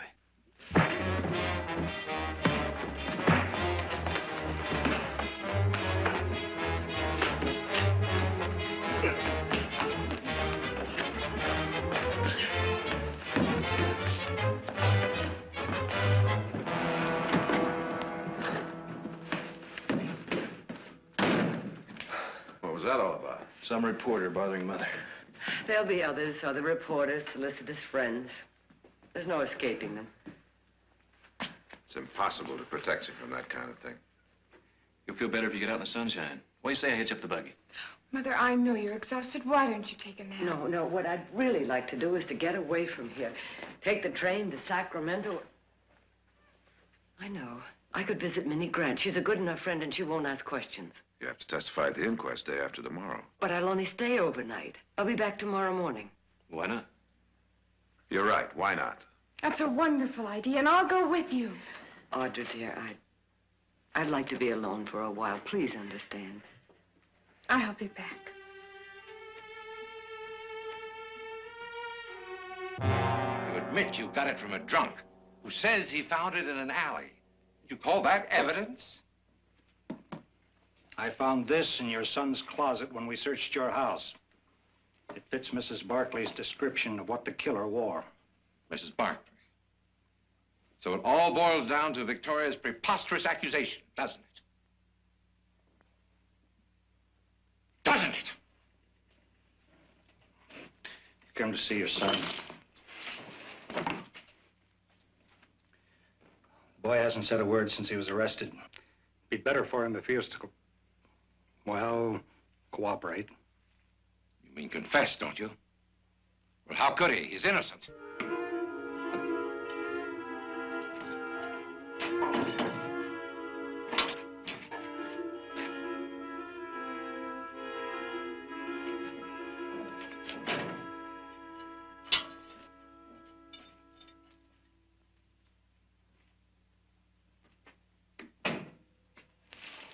Buddy? Dad. Dad, forgive me. There's nothing to forgive, son. You're an innocent victim in all this. Now, don't let it get you down. Do you understand? I know how these mistakes can happen. It was dark in that alley. The man resembled you. Same age, same size. Victoria thought it was you. Well, she wanted it to be you. Wanted? I know. We've known each other all these years. But it happens. She must have harbored some deep resentment for some reason. Dad, don't. Don't make it any worse. I killed that woman. Don't blame anyone but me. What did you say? Dad, I killed her.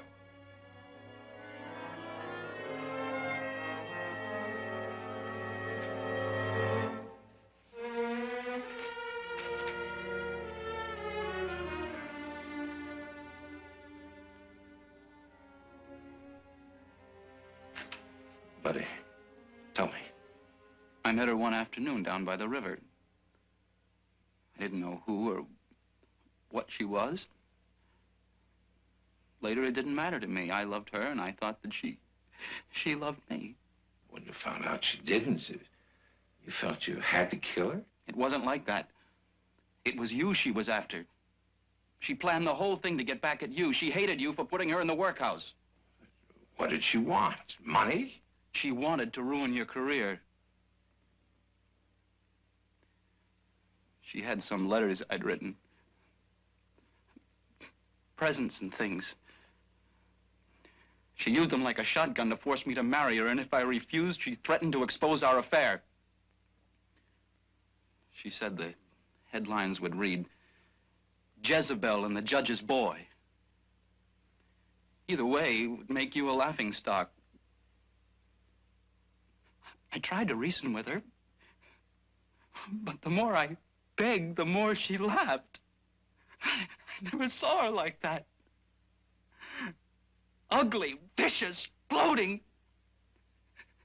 God help me, I shot her.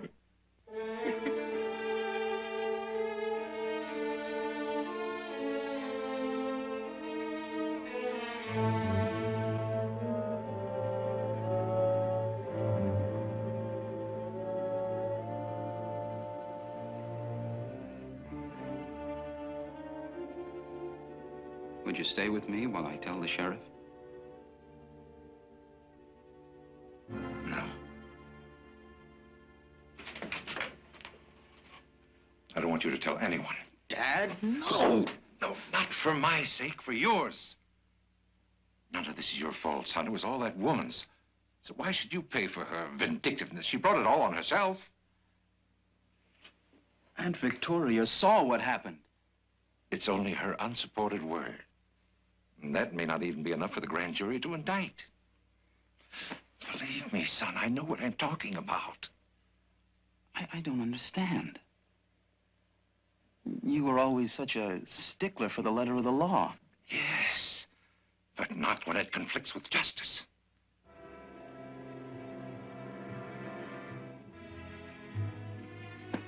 Good boy.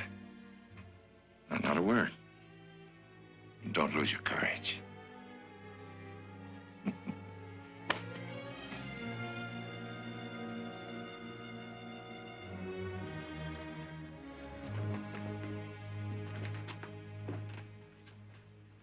Tea for Mrs. Buckley. Oh, thank you. You shouldn't have bothered. You blame me, don't you? It is not for a servant to blame friend of his master. I understand. I know how loyal you are to the judge. Indeed.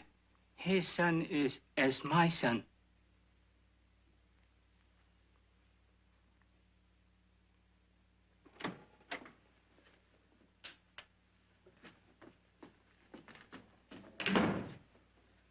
Bring me a whiskey.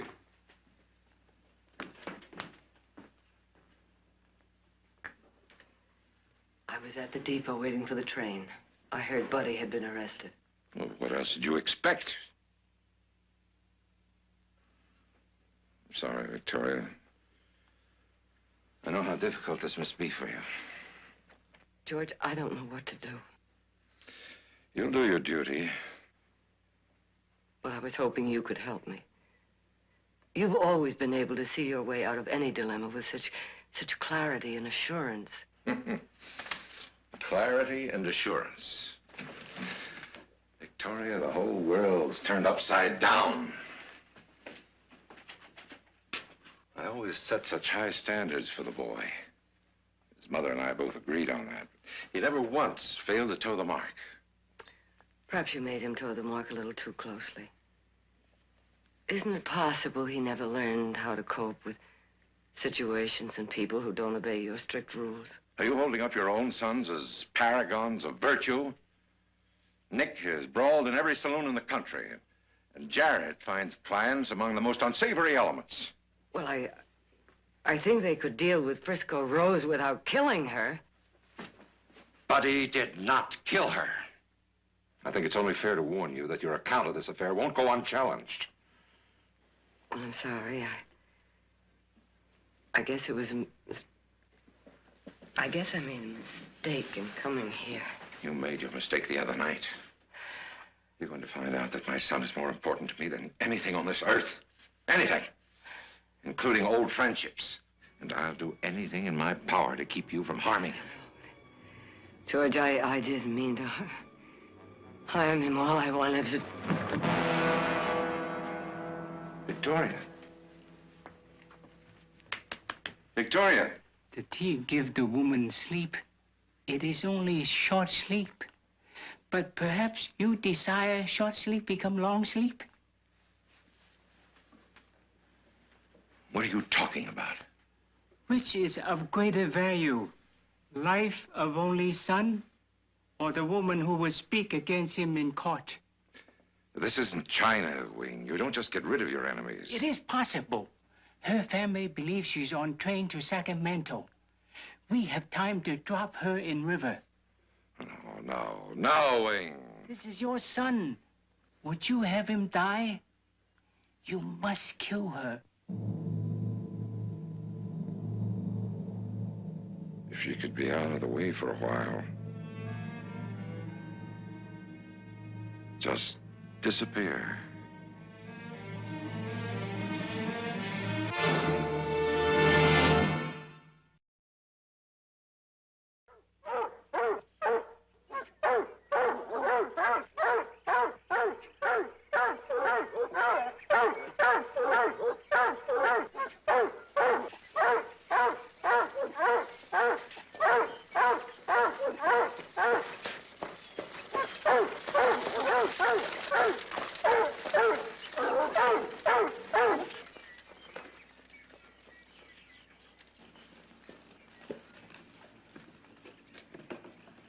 Well, it's Judge Tyrone, isn't it?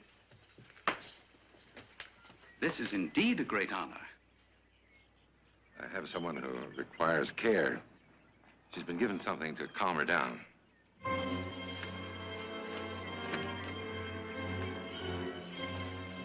Gently. Gently.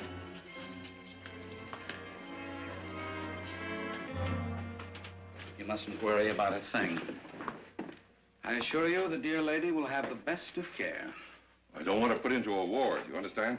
She's to have absolute privacy. I understand. Her doctor thought it might be prudent to keep her sleeping as much as possible until she's had time to become adjusted to her new surroundings. Just you leave everything to us. Now, shall we attend to the dreary formalities? The unfortunate one's name. Jane Doe. Indeed. The lady is an embarrassment to a prominent San Francisco family.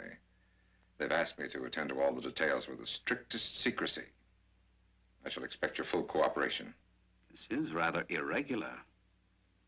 Mr. Pruitt, your institution is famed for its irregularities. I trust one more won't make any difference. Very well. Shall we discuss rates?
Understood. This is to be kept with absolute secrecy. Now, don't worry about a thing. Everything will be taken care of, Judge. Thank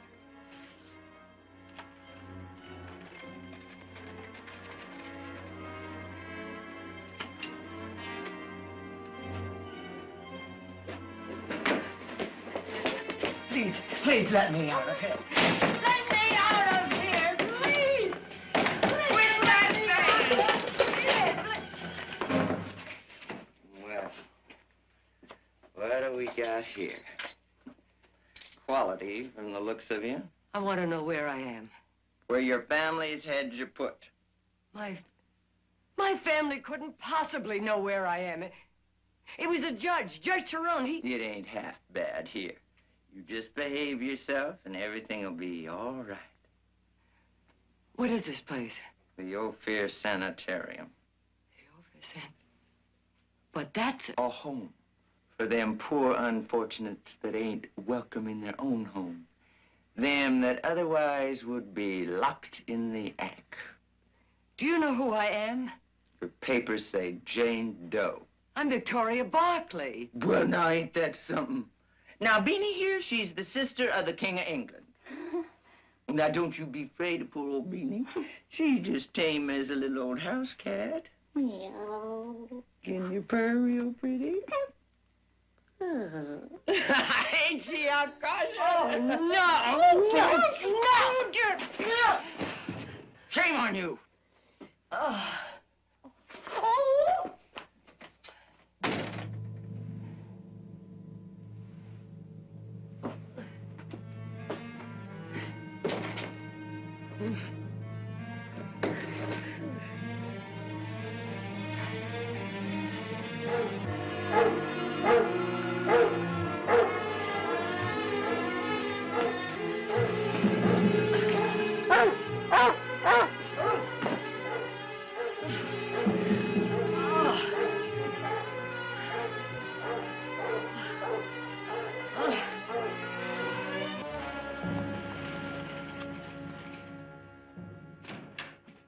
Well, hello, Nick.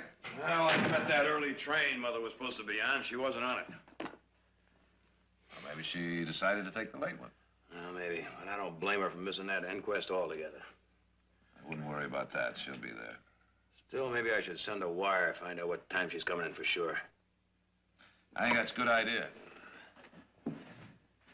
I'll tell you what. You could do that on the way to buying me lunch. What, me? Pick up a check for a prosperous lawyer? I wouldn't humiliate. I would dream of denying you the opportunity. Out.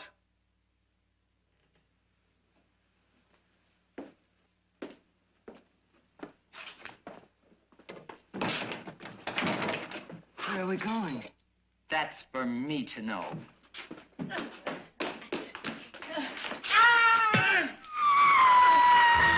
Come back here.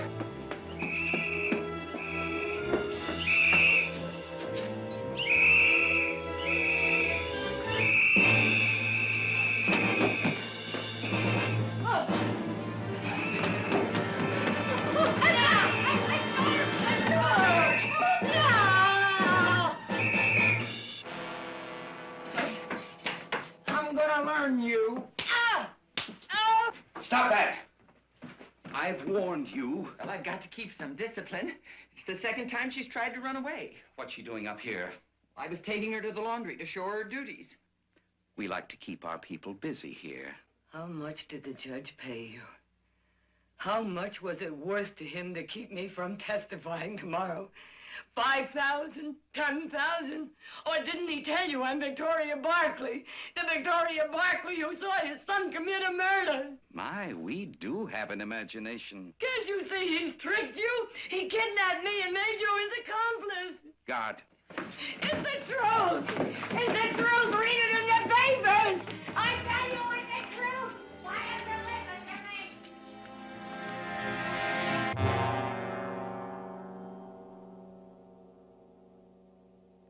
An embarrassment to a prominent San Francisco family. Obviously, I lied. What do you propose to do? Confess to the sheriff that you were a party to her imprisonment? There is an alternative. No?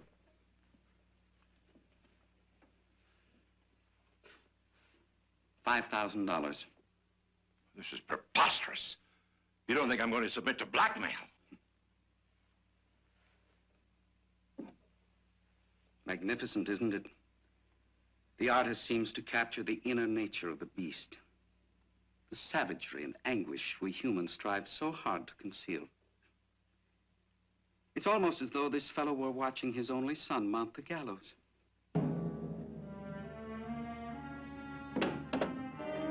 Well?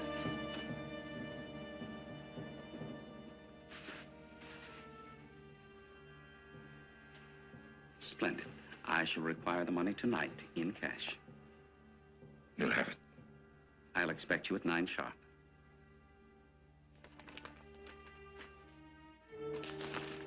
May I ask your future plans for Mrs. Barkley? Is this to be a permanent arrangement? But You know, some of our unfortunates can't endure confinement. They wilt like flowers in the noon sun and are buried in our own plot.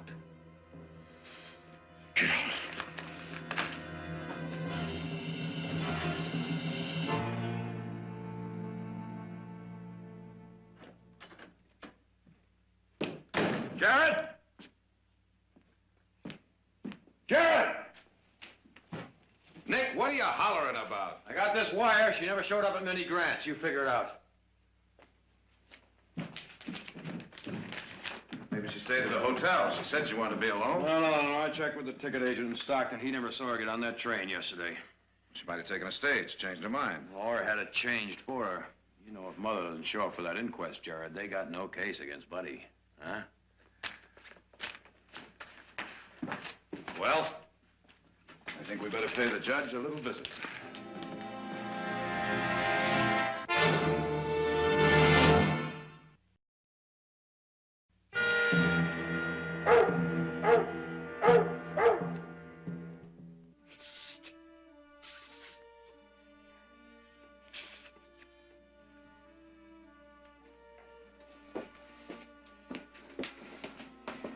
Bad girl. You shouldn't have tried to run away.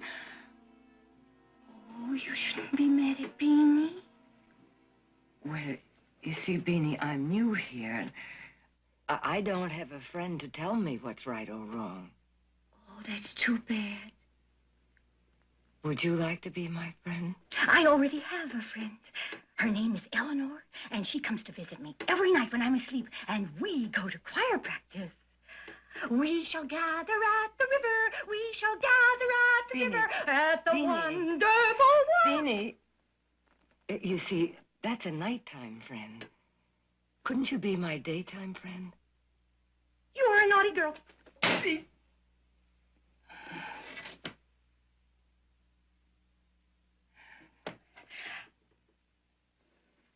What do daytime friends do? Oh, they have tea parties. Wouldn't you like to come in here and have a tea party with me? With crackers and jam? Yes. Oh, but how could you come in? I don't know how to open the door. With a key? I don't have a key. Only Miss Alice has a key. Oh, she would never let us have her key, but I think I could get the door open if I had a nail or a piece of wire. Beanie, could you get me a piece of wire? Why don't you invite Miss Alice? She has a key. Oh, I don't like Miss Alice. I don't like her at all. Now, Beanie. Beanie, if you want to come in here and have a tea party with me, you're going to have to get me a piece of wire. Miss Alice might not like it. She'll punish me if I'm a bad girl. Oh, no.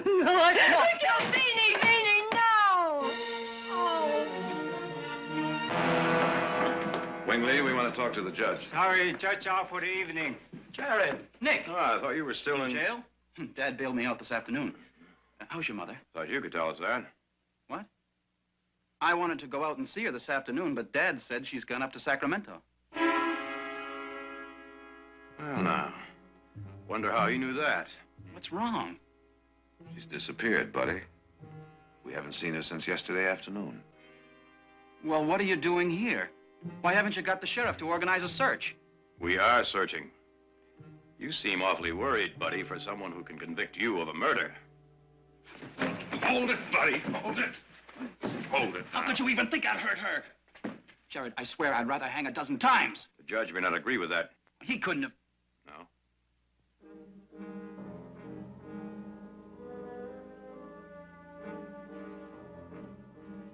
Wing Lee, has Mrs. Barkley been here since the other night? Regret the lady has not. You're absolutely sure of that? We swear the same on Bible book. Oh? The Bible doesn't mean anything to you, Wingley?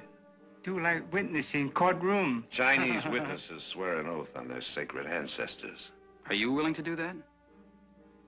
Buddy, I think we'll need a few squib and a live chicken. We've got a white rooster in the coop out back. I'll get it. You're gonna Kill that chicken wing, Lee, just like they do in court. And if you're lying, the blood of your family will spill too. But not tell lie. Wingley never tell lies. Buddy, hand me that punk. If you're trying to protect me, you mustn't. If my father has done anything to Mrs. Barkley, you've got to tell us. Don't you see? If he's done anything to harm her, he's in the wrong. He's betrayed himself and everything he's ever stood for. Dog. Ungrateful dog! Sit down. All right, Wingley, now let's have it, the truth. Here it is, the Trinity. Heaven, earth, and man.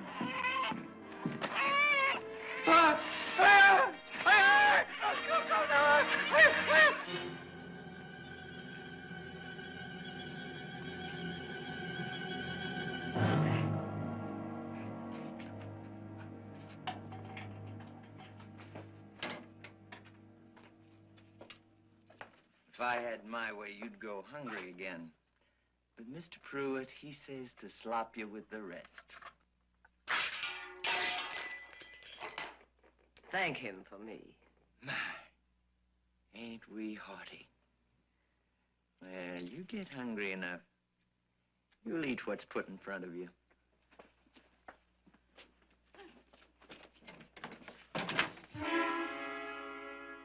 I want to go to the tea party.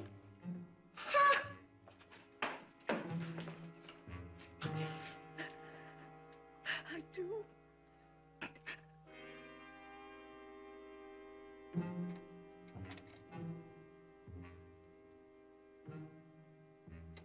Oh, is it time? Are we going to have the tea party now? Yes, I was just coming to get you. You go on inside, and I'll go tell the cook. Oh, we're going to have fun. We are going to have such fun.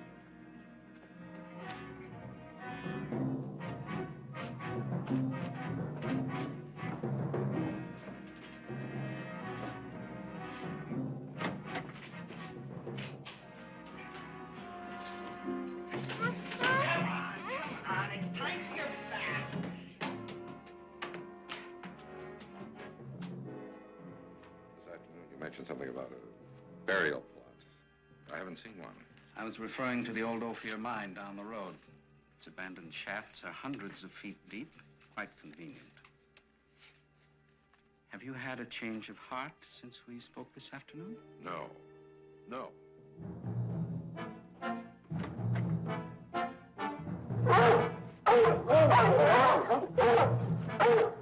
What is that commotion outside?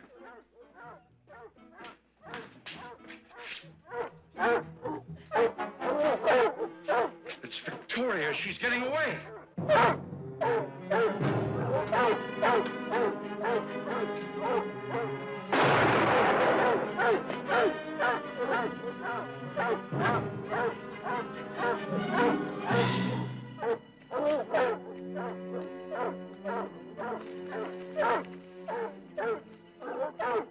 Get me something with her scent on it. The blanket from her bed. The dogs will track her down.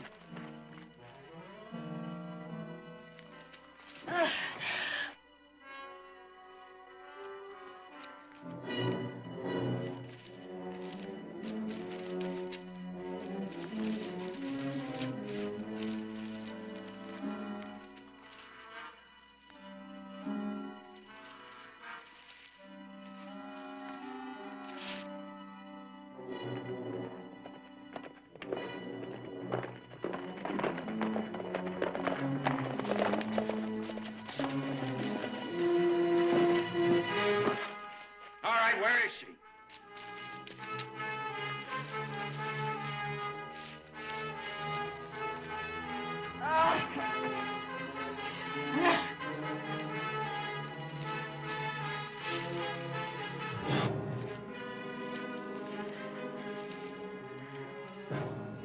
Victoria!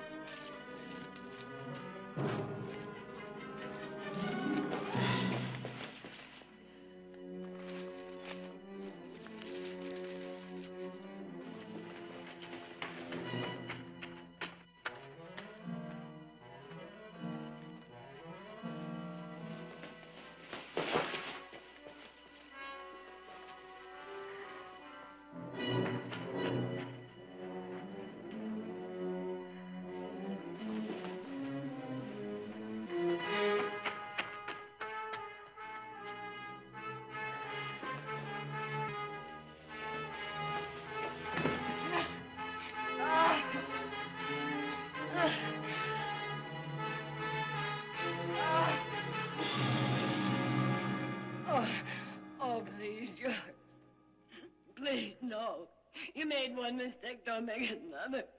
Your testimony could hang, buddy. But he killed a girl. I saw him do it. I wish I hadn't, but I did. He's a murderer. My son. And he's my godson, and I love him, but... I'm sorry, Victoria. I'm truly sorry. Mother? Mother!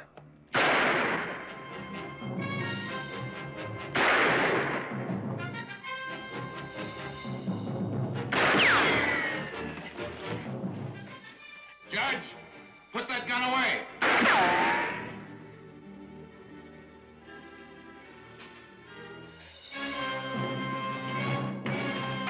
Are you all right? Yes, Judge.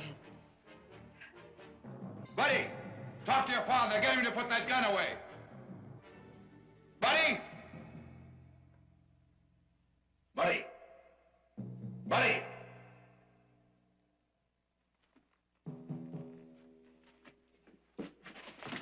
Buddy. Buddy. Nick. Now take it easy. Just take it easy. Judge, they just shot your son. Did you hear me? Your son's got a bullet in him. Don't you think you've done enough?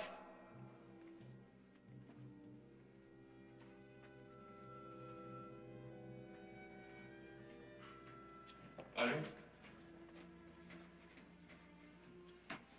Buddy?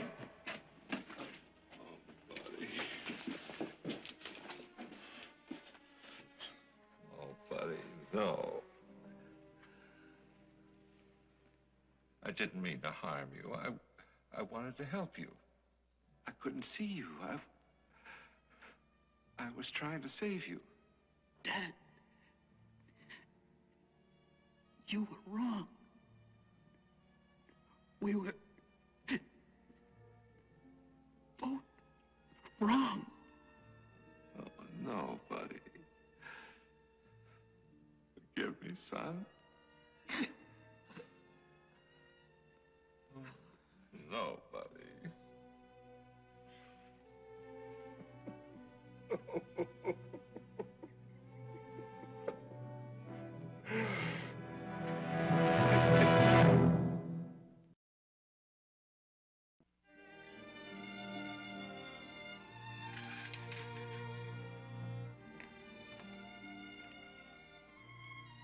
You know something, Audra? I don't think we should ever let her out of our sight again. Hello, lovely lady. Jared, how is the judge? Well, I just came from the sheriff's office. He won't accept a lawyer, and he doesn't want any mercy. You know, it's hard to understand what happened to him. He wasn't an evil man. Oh, no, he wasn't evil. He stood for justice all his life. But when it came to his son, he was more father than judge. Mother, that's all over with now. You're going to have to try and forget it. No, I don't think I ever can forget it. But I'm all right. Are you? You know, whenever you polish silverware. Ah, but this is an occasion. I feel as though I've been away from my family for such a long, long time.